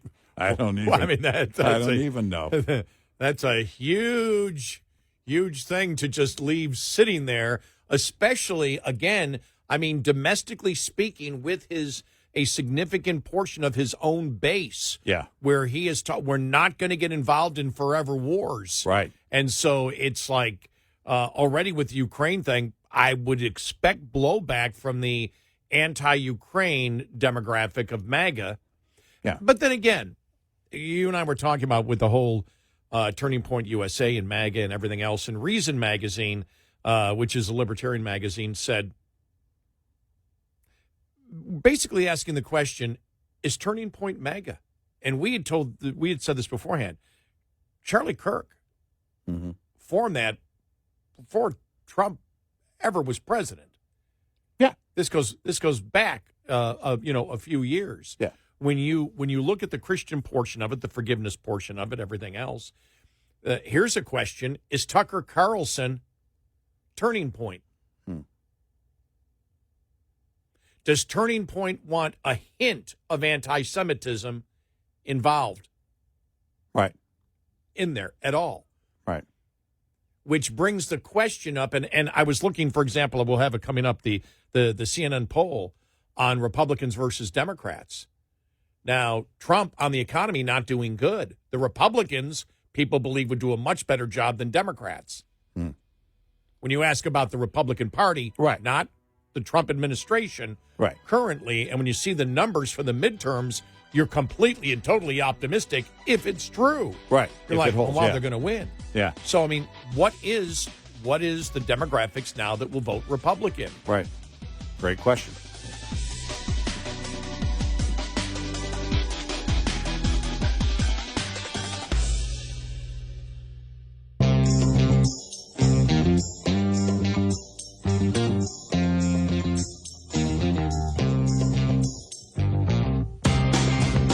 Navigating the Bizarrosphere. Every night, Eric Harley and Gary McNamara. Red Eye Radio. And he is Eric Harley, and I'm Gary McNamara. Welcome and good morning. Thanks so much for being here this morning. Yeah, so when you look at everything, just continuing our conversation, which has evolved here from where we originally were. Yeah. But I think it's really, really interesting. And I've said since the end of the election last year, well, the day after the election, I said the biggest story is, where's the Democratic Party going to go? We sort of know. And I started thinking, just over the last really 2 weeks since the assassination of Charlie Kirk, and you see the groundswell of young people wanting now to get involved in politics, and I'm starting to think, is the most important question, political question, where the Republican Party is headed, not in the same drastic way that the Democrats find themselves in. But when you, just for example, because we started this talking about Trump and remember, there were people, even in 2024, that were voting for Trump because the not getting involved in forever wars meant he was much more isolationist. Right. And when he went and took out the Iran, nuclear plants, there was anger from a lot of MAGA. Yeah. They just said, we're not supposed to be, this isn't Trump. This isn't what I voted for. It died very quickly. Mm-hmm. You and I have said, we have no idea. We have no idea where that part demographic of MAGA ever came to the conclusion that Trump was an isolationist. And it was a real group effort to project that onto him. Yes, there was. Yeah. And we just said, well, you're sort of projecting on. And then the question, remember the question, is Trump MAGA? Well, right. It's like, well, because I'm more MAGA than Trump. Exactly. It felt that's where I was going. It felt like someone was going to try and make that claim. I'm more MAGA than he is. Calm down. The thing is that if you look at his strategy. He doesn't want war. By the way, I've yet to meet a person that does. And that's the other thing, too, because it's implied, well, they just want wars. They just want, well, hold on a second. It's everything he does. You can see it from the very beginning of his first term, going into eastern Afghanistan and using the Moab on ISIS. And that sent a loud message. Because at that time, there was a three-way war in Afghanistan between ISIS and the Taliban and the government in Afghanistan, and that was going on. And that, with ISIS, it was clear, all right, we're going after our enemy in that mountain range, and we're going to use a big, big weapon. It sent the message to, I think, the Taliban. It sent the message clearly to other terrorists, but it also sent the message to other would-be rivals or enemies of the U.S. I think now, after the bombing of the nuclear site in Iran, there can't be any questions. Well, that wasn't a show of power. That was a massive move that it was unprecedented. And I think, if you try and paint him as isolationist, I would say no. He's a guy who is more of a precision-based president or commander-in-chief. Well, we always thought it was wrong to conflate or compare isolationism with projecting American power, but not getting involved in ground wars unless it was absolutely necessary. Right. And we always thought it was a mistake for that part of MAGA to promote that and put that identity on Trump, which he didn't want forever wars. But even when he was talking, like when he said, for example, that we knew it wasn't going to happen, but when he said, I could end the war in Ukraine in one day. Mm-hmm. Well, no, you can't. Right. But he doesn't want boots on the ground unless it's the last recourse. He believes that American technology and a different American policy, as we saw with the taking out of Soleimani. Mm-hmm. And even if you want to use the example of taking out the drug boats, from Venezuela, more recently, we're going to do it. We're going to do it. We're going to project our power in a different way. The leaders aren't safe of these rogue nations, right? And we'll see if we get it. We're going to get straight to the problem, right? We'll see if we get a response that way. But looking at the big political picture, though, every single political movement eventually fades away, or isn't as powerful, or isn't as cohesive as it once was. Yeah. The Tea Party, for example. Mm-hmm. The Tea Party was doomed because they actually were talking about things like a balanced budget and stuff like that. So that was never going to happen to begin with, right? That's exactly. How silly of you. Bunch of dreamers. Drunks? No, I'm kidding. I'm kidding. I'm just having fun. But when you see it, and I think it's interesting speculation, because who knows where it's going to go. But when you see, and that was one of the questions, because one of the Turning Point tour is going to continue, and Tucker Carlson I saw is going to be on it, and that question was coming up yesterday on social media: is Tucker Carlson really Turning Point? After what was viewed as his hint of a anti-Semitism, which Turning Point and Charlie Kirk wanted nothing to do with. Right. And when you look at what's really driving so much is the recognition that Charlie Kirk was for free speech. Yes. He was for going back and forth with ideas. You know, he didn't want censorship. And I look at how quickly, when Pam Bondi came out and said, you know, we're going to go after the people with hate speech, her response to Charlie Kirk, it was immediate and almost universal. Was like, what the hell are you talking about? Right. No, Charlie Kirk wouldn't want this. No. And plus, it's unconstitutional what you're talking about. And then it came out, that's not what I meant. That's what you said. Yeah. And then the same thing with Carr. And then Trump coming out last night, not mentioning anything, about the First Amendment anymore, which he's talking about illegal campaign donation with whatever his mind is at with Jimmy Kimmel. But that was universally rejected by everyone. Yeah. And you didn't have any of the influencers, and you and I knew it. When Ted Cruz came out and said it, and there was no pushback to Ted Cruz, we went, wow. Here's what we're going to do. We're going to go after these people. We're going to go after people with hate speech. Completely and totally rejected like that. Yep. Would that have been rejected as much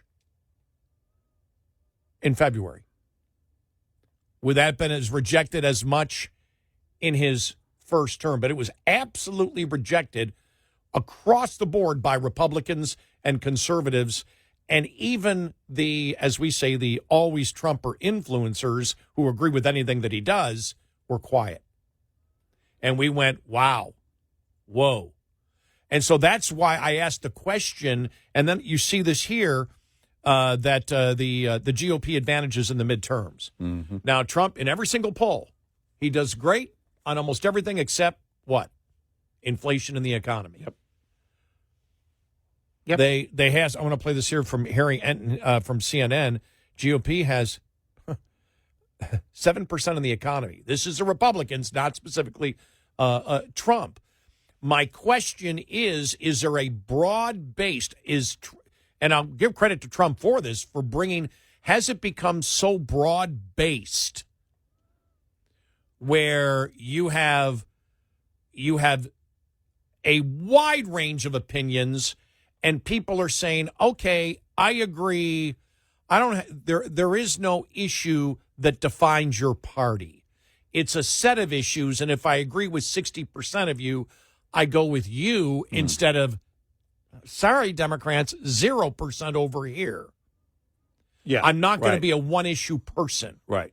The people that we talked about, the Democrats that came out and said, never voting Democrat again, and I don't agree with the Republicans, but the Democrats, the Democrats don't understand the core of what makes up this country and the Constitution. And so I'm going to forget about the daily issues of the day and go with the party that believes in the big picture. And even if someone like Trump goes off, off the beaten track with, his administration, Bondi and whatever, Carr, with, we're going to do these things because of hate speech, whatever, those are fully rejected immediately, which I'm asking, this is a question I'm asking. Is the movement becoming more ideological than tribal based on personality? I was asking it, or have been asking the question in my mind since the assassination of Charlie Kirk. And my question includes, is the movement right now so great, so important, which, that would have to mean so many people are feeling like they're a part of it, like they're going, again, through this awakening, whatever you want to call it. That, and it depends on the numbers, that even the economy, if you look at what's going on right now, something I believe has to be done. There has to be something that's going to be done. I'm confident that they know that right now. I just don't know what they believe the solution would be, what you have to do. When I say ideological, though, what would make it different, because people, well, if it's ideological, it'll fade away. Not talking about a specific one issue. I'm talking about the broad, the broad issues of freedom and liberty in general. Yes, which gets us back to the foundation. Well, freedom, liberty, tolerance, because that's what Charlie Kirk promoted. Yes, is that message finally out? And Charlie Kirk and his assassination brought that message that if you want freedom, liberty, and tolerance and kindness and giving, which really has been what conservatives have always been about, but that message is finally out there, that broad message, and it's extremely attractive to a ton of people who say, well, maybe I don't agree with this issue here, but they don't believe in the broad concepts of the Democrats don't. And the identity politics, which is judging people by groups, the victim-oppressor narrative that's out there all the time. Yep. Somebody has to be my enemy because if I'm a victim and you're the oppressor, you're my enemy. We don't want to do that anymore. And the intimidation that comes along with it. Yeah. From the far left. I think a lot of people are likely done living under that intimidation. And those would be rank and file Democrats or people that are on the left themselves, but aren't the radicals that we see every day on TikTok or anywhere else. They're just done with that. It might be, I'll put it this way, might be where the Republican Party is going right now, because I think there are early signs of that. How widespread it is and how it would affect future elections, I don't know, but there's passion out there for that. Yes, there is. 866-90-RED-EYE. Get in touch with Red Eye Radio, toll free at 866-90-RED-EYE.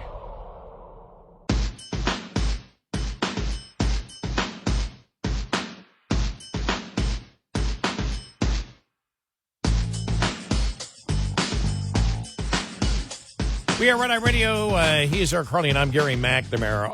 All interesting things to speculate on, but what we have seen since the Charlie Kirk assassination, you see the 68,000 requests for chapters across the country.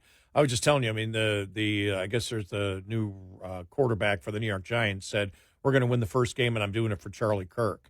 I mean, the fact that the NFL stadiums, the vast majority of NFL stadiums in some way honored them. The Indianapolis Colts, who did not, came out and said, we didn't because we were honoring someone else. There was another memory that we were honoring on that particular day. Nothing against Charlie Kirk. Right. It's been a massive change over the last 5 years. Oh, yeah, yeah.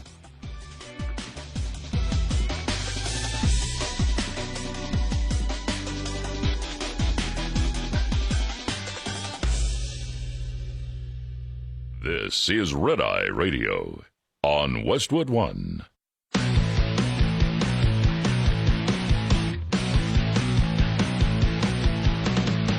Now, it's Red Eye Radio. Gary McNamara and Eric Harley talk about everything from politics to social issues and news of the day. Whether you're up late or you're just starting your day, welcome to the show. From the Uniden America Studios, this is Red Eye Radio. All across America, we are Red Eye Radio. He is Eric Harley, and I'm Gary McNamara. Good morning. Did you say good morning back? I'm trying to decide. Oh, I didn't know if your microphone was on or not. Yeah.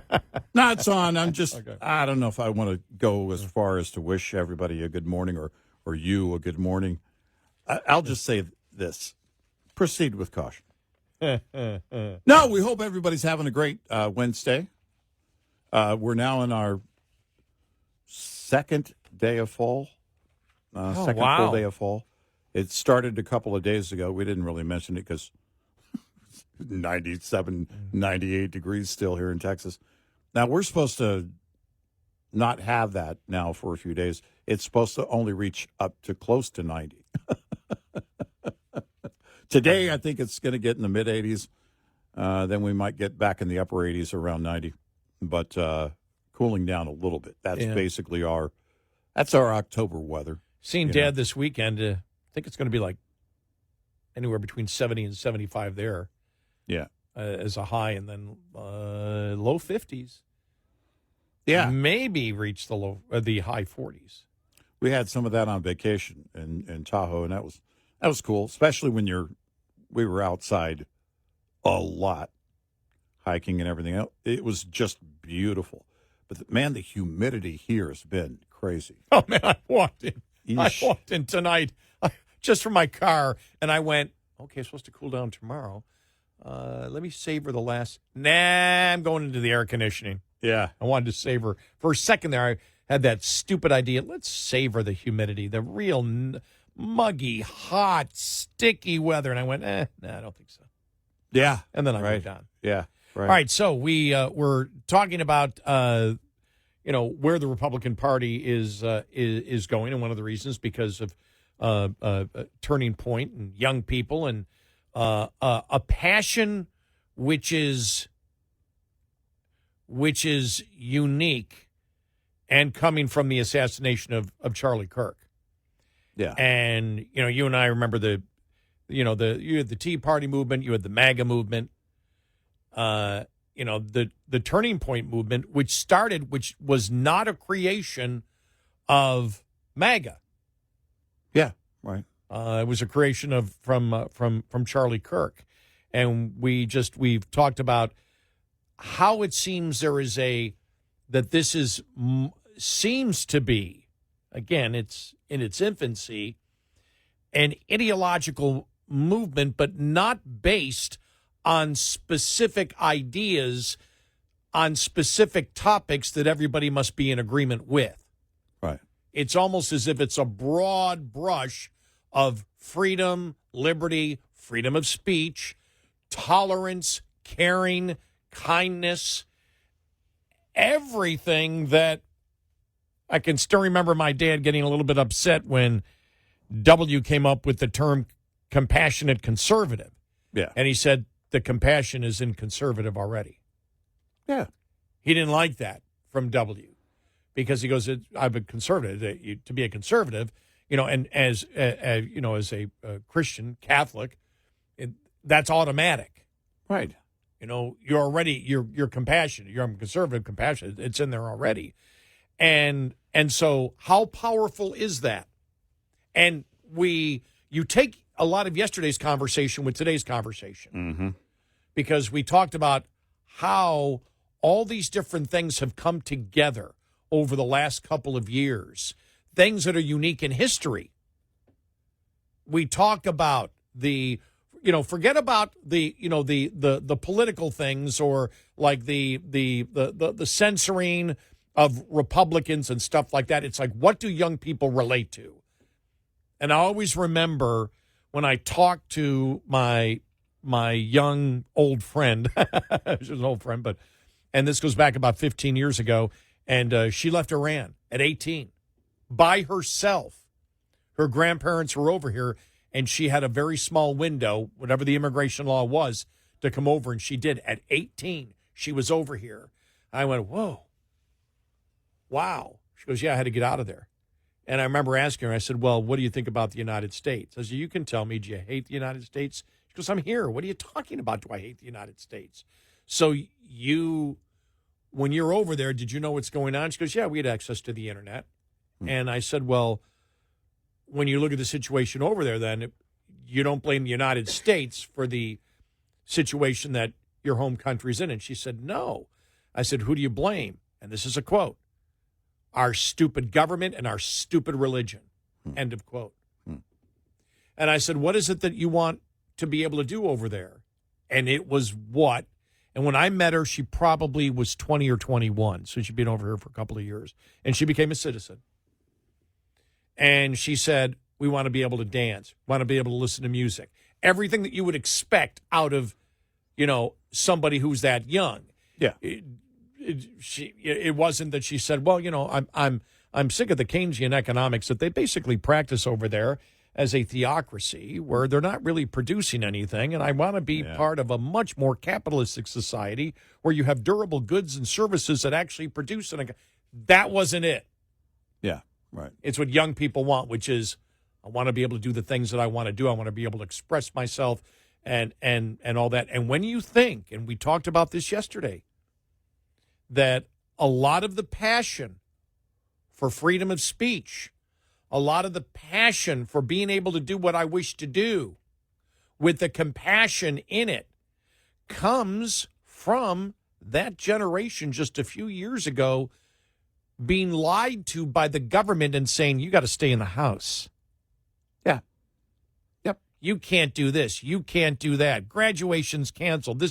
And they find out it's all BS. The rite of passage of everything that they wish to do. Go to concerts, do this, all done. Yeah. Couldn't do it. Yeah. And they saw it. And there's more than that, but that's just one of the reasons, because that's not something that young people do not normally get to see the oppression of government and feel it personally. And they did. Yeah. And if you think about it, it was new to them. Yeah. It wasn't like a country like Iran where it had been the case for a long, long time, and then the youth of Iran were learning about it, which is fascinating to watch. It was, wait a minute, I've been building to this point in my life. All of a sudden, the government takes control. They lied to me. This is what they know now. They lied to me in order to take control of my life, which then gives you a greater level of distrust in the government, which, by the way, is always a healthy thing, I think. And what they're looking for, because what they were looking for, all adolescents need guidance. They want guidance, but they want the truth. They require discipline. They require that guidance. And it must be based in truth. Because as they go out and discover the world, if you're a parent, if you're a teacher, if you're a government, and you're lying to them, and they go out and discover the truth, then there's going to be that level of distrust from that point on as they get into adulthood and beyond, and they look back, and they're going to question why in the world they were lied to.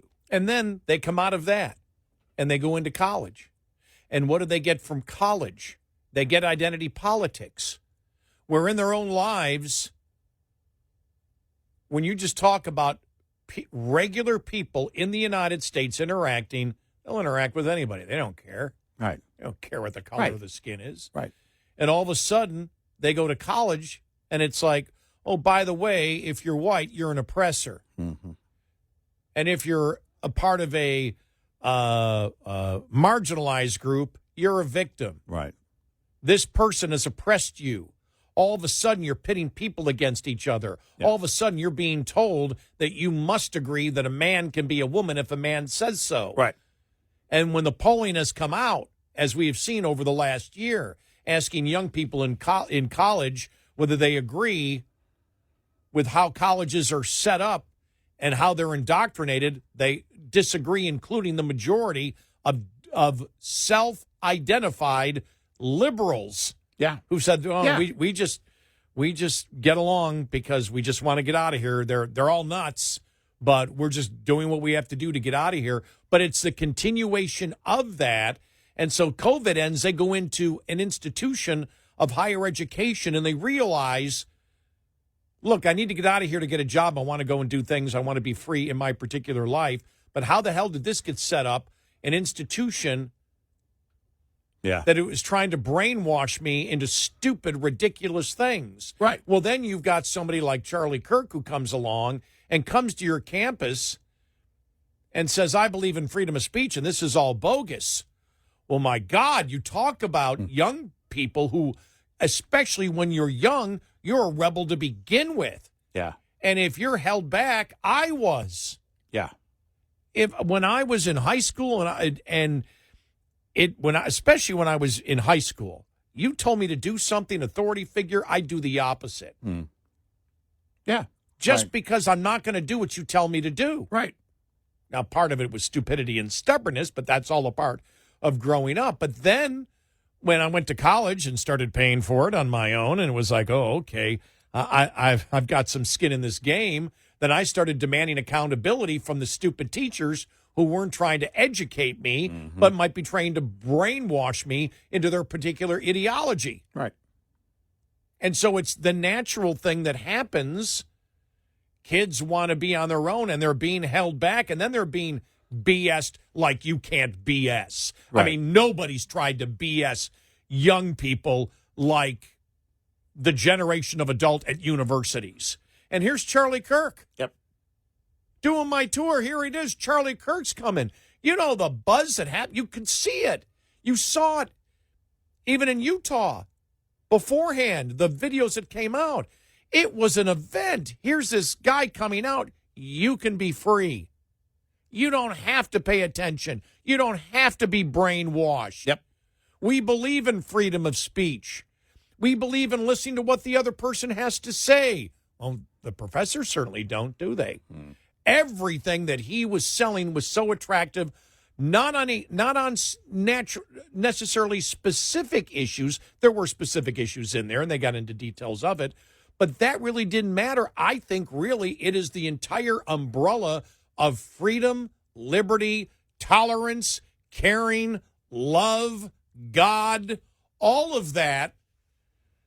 Whew. That's quite a drug. And it comes from, when you're talking about Charlie, they know this, the young people, it comes from an honest place. Yeah. Yeah.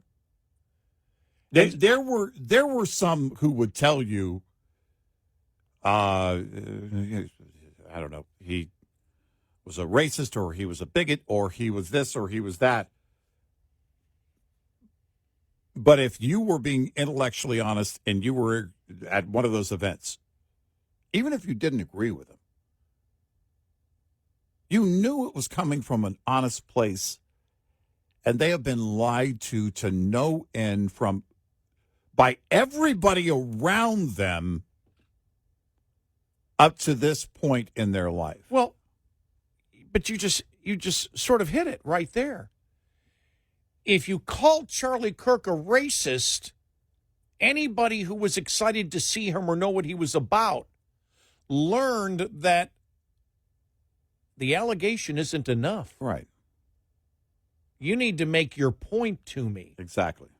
And if that's happening, if that's what's really happening with a significant number of young people, and that's happening in the United States right now, and a lot of it due to Charlie Kirk, that's powerful. Yes. That is powerful. It's a game changer. But you have to take it within everything that's happened over the last 5 to 6 years. Yes. And everything that went through. Yes. And that group of people or anybody related, to that, or even somebody who might have been in junior high and now is in high school, or somebody who was in college at that time and didn't get in. So you're talking about an age group really from 15 to 30. Yep. Which is Generation Z. Yep. I said this in the hours after his assassination. I think there is a great potential here for a change that we haven't seen in at least a generation or two. And if you're talking about the release of the grasp or the clench that indoctrination had on young people, if it reverses that and brings out more conversation, more thought by people in that age group, independent thought, where they're free to think on their own. That is powerful. 866-90-RED-EYE. Brought to you by Hot Shot Secret. Hi, I'm Jen Loomis, a transport safety expert at J.J. Keller, and I'm here to share a tip on roadside inspections. At a roadside inspection, inspectors may ask to see supporting documents. A supporting document is a document generated or received by a motor carrier in the normal course of business that can be used by law enforcement to verify a driver's logs.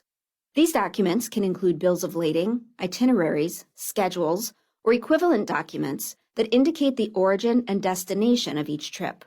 They can also include dispatch or trip records, expense receipts related to on-duty/not driving periods, including receipts for meals, lodging, and fuel, electronic mobile communication transmitted through a fleet management system, and payroll records, settlement sheets, or equivalent documents that indicate payment to a driver. Drivers using paper logs must also keep toll receipts. Supporting documents must contain the driver's name, carrier-assigned identification number or vehicle unit number that can be linked to the driver, the date, the name of the nearest city, town, or village, and the time. This tip was brought to you by J.J. Keller and Associates. Visit us at jjkeller.com. Get in touch with Red Eye Radio, toll free at 866-90-RED-EYE.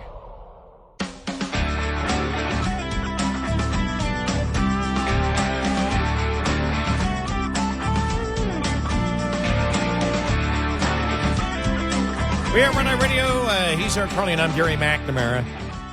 And the other thing about Charlie Kirk is if you're somebody on the left who's trying now to label him as a racist or a fascist or a Nazi or whatever, you've heard that as a young person over and over and over again. And Charlie Kirk was always debating you. Right. Charlie Kirk's a fascist? He was willing to hear what I had to say. He was willing to hear what somebody had to say. My professors weren't. Nobody at my college was. Right. No Democrat was. It's either I fall in line or I'm ostracized. I'm rejected. Right. Charlie Kirk wasn't like that. He wanted to debate. He wanted to have the argument with me. No, sorry, you can't convince me anymore with the meme mentality because Charlie didn't. Right. And look, I've seen some of the debates he's gone through. There's some of the debates that, we went through a few years back, and they are the most tedious debates because the people that they bring on, that he would bring in, some of the people on the left, were just, everything that we've experienced in our talk radio careers. Yeah. People would deflect to something else. They'd ask that you'd ask them a question. They'd respond by asking you a question. Right. They did everything but actually get to the meat of the actual issue, and he patiently went through it over and over and over again. And they saw that because the young people probably weren't listeners to talk radio and hadn't experienced that.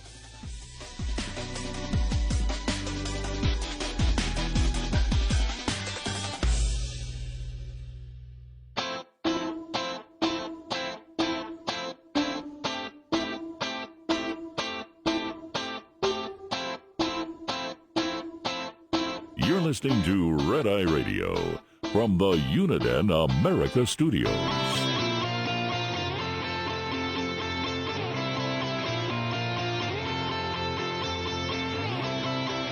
We are Red Eye Radio. He is Eric Harley, and I'm Gary McNamara.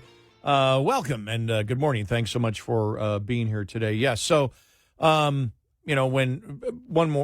a couple more things I want to say in the whole Charlie Kirk thing and Jimmy Kimmel and everything else. And one of the questions we brought up is, because this was actually brought up, we did a story from PennLive.com talking about Pennsylvania and how they believe that Turning Point, because of the passion post the assassination of Charlie Kirk, they believe could make a difference in future elections.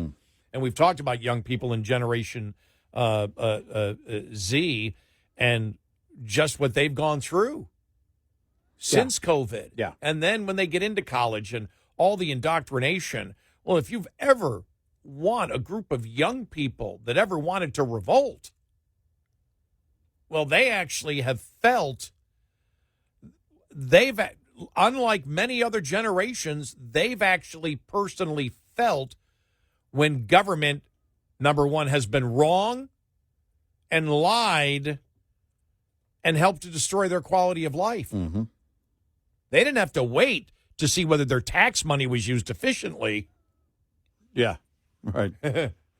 They felt it during COVID, then right to college and the indoctrination in college that you must agree.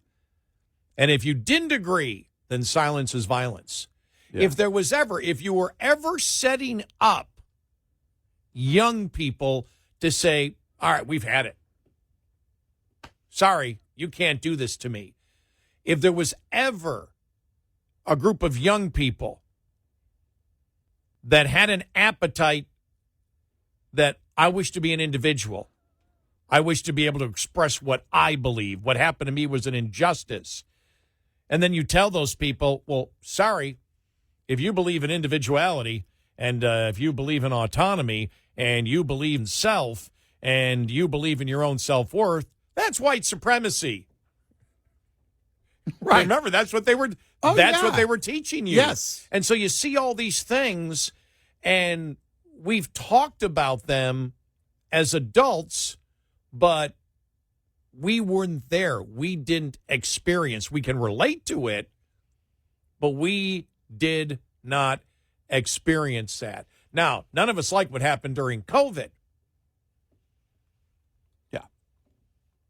But as adults, we had ways to vocalize, and as adults, we had ways to group together, and we've seen what's happened since. We knew that there would eventually be a reckoning of it. Well, yeah, there was no way that it wasn't going to be. It's like the pressure that was building, and then corporations jumped on to with Black Lives Matter and, that whole thing. It was, wait a minute, what's at the basis of this, and does it really have the ability to sustain as a movement? Think about that. Turning Point's been around since 2012. Mm-hmm. Turning Point was based in one simple thing. Let's have a debate. Let's have a discussion. One guy's vision. A lot of us wanted that during that time as talk show hosts. We really wanted that debate to come back. Where's the left? Why won't they debate? Well, because they often lose. And Charlie took that to the campuses.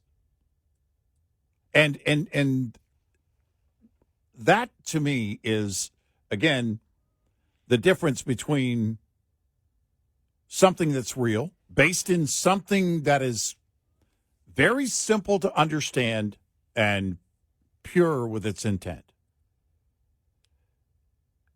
Very different than a movement that is forced on you, or a moment in time during COVID when clearly all they wanted was control of you.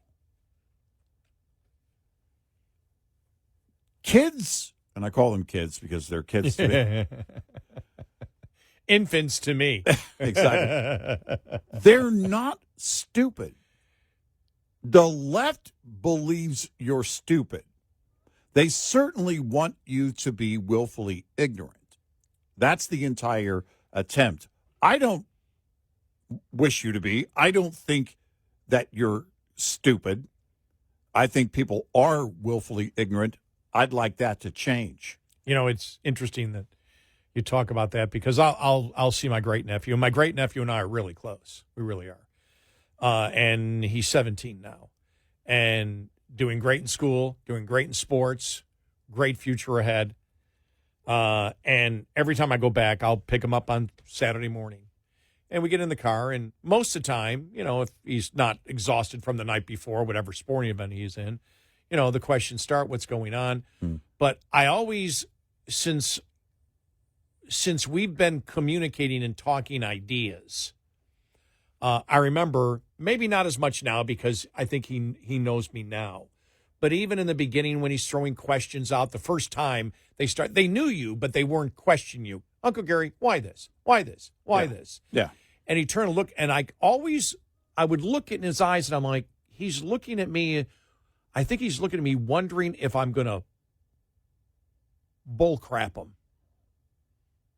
Yeah. I always got that feeling that he's always looking to see whether adults are going to tell him the truth the way they really believe things are, or whether they're going to BS him.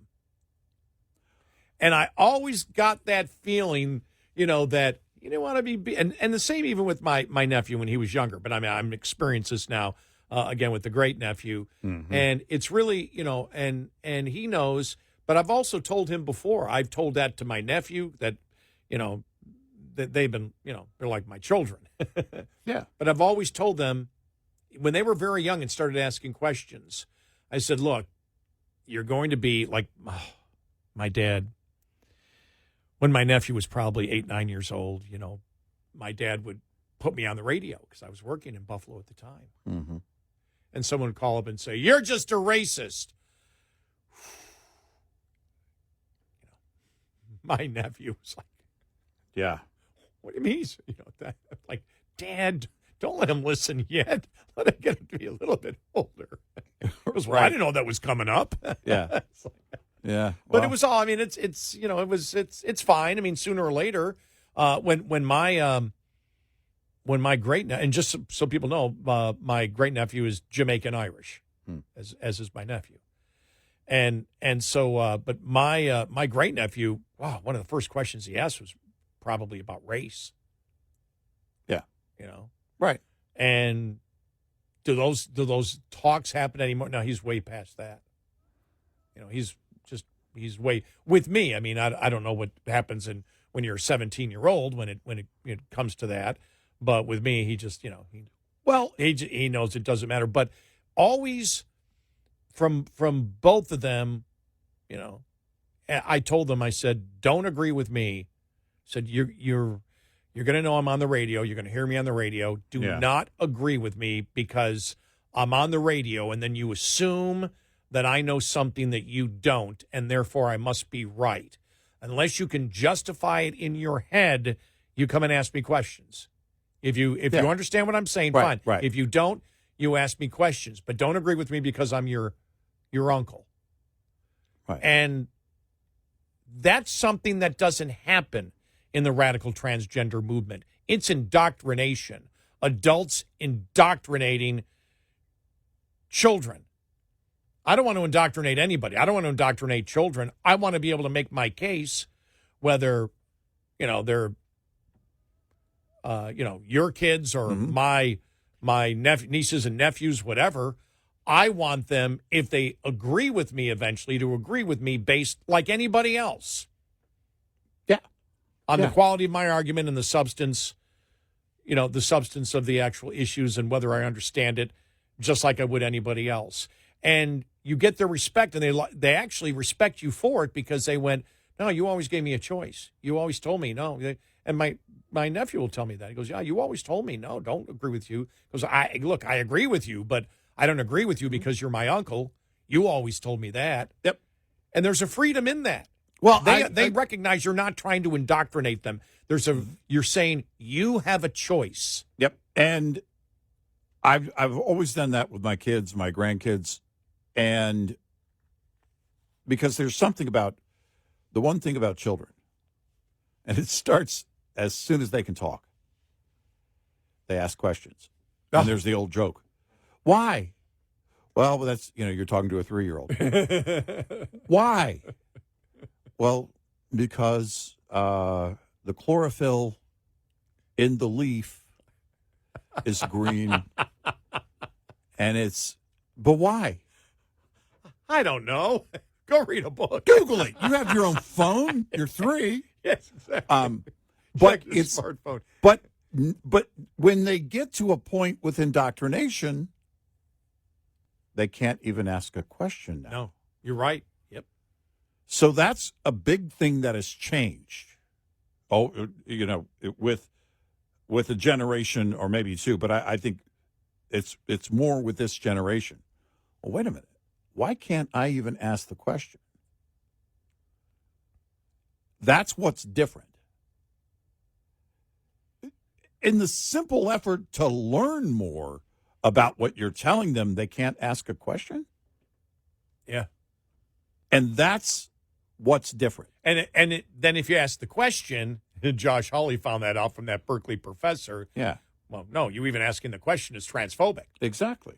And that's how they intimidate people into talking the way they talk. And the next thing you know, they're the hero. You go out now, you got to go out and be the hero yourself. And you got to tell people the same thing. And you've got to intimidate them in the same way. Well, people don't talk that way. If anybody ever tells you as a young person that you're evil for asking the question, you know they're wrong. Exactly. That's not someone you can learn from. Asking a question, no matter what it is never wrong. Now, if you're one of my children or grandchildren, you know a respectable, legitimate, acceptable answer is and always because I said so. Well, other than that, you can still ask the question. I didn't say you were always going to like the answer. I never didn't say that. You can still ask the question. But the answer, and it is an acceptable answer at times. It fits in many areas. It's a temporary acceptable answer. Exactly. Long enough to get me down the hall and out of the room. Yeah, I don't know if it's a long-term answer. Yeah. and that's the thing, is that because, again, kids, they're not stupid. They're not. No. We make jokes about the generations behind us. Yeah, but you know what? But, my gosh, look at what we're leaving for them. Just 2 words on that. The national debt. Look at the things we're doing. This is a great society, a great country. And there are things that still are totally screwed up for generations to come. So they're going to be working a lot harder to pay for all this. What I hate is educators who attempt to beat the curiosity out of young people. Yeah. That's evil. Right. To me, that's how I view it. Yeah. 866-90 Red Eye. Coming up, more with Gary McNamara and Eric Harley. It's Red Eye Radio.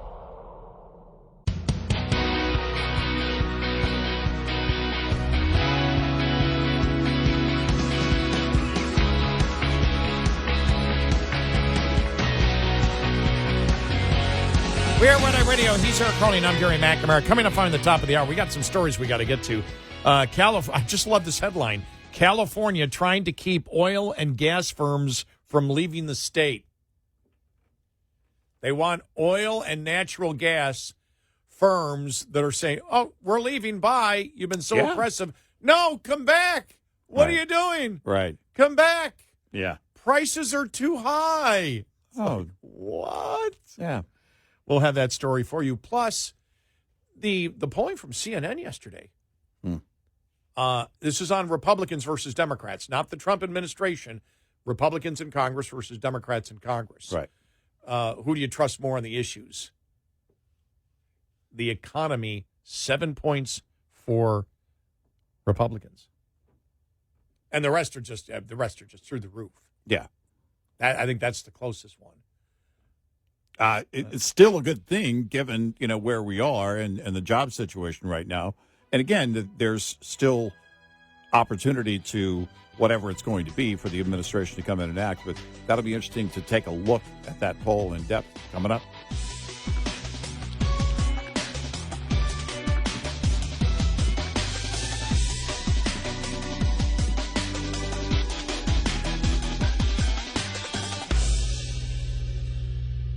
This is Red Eye Radio on Westwood One.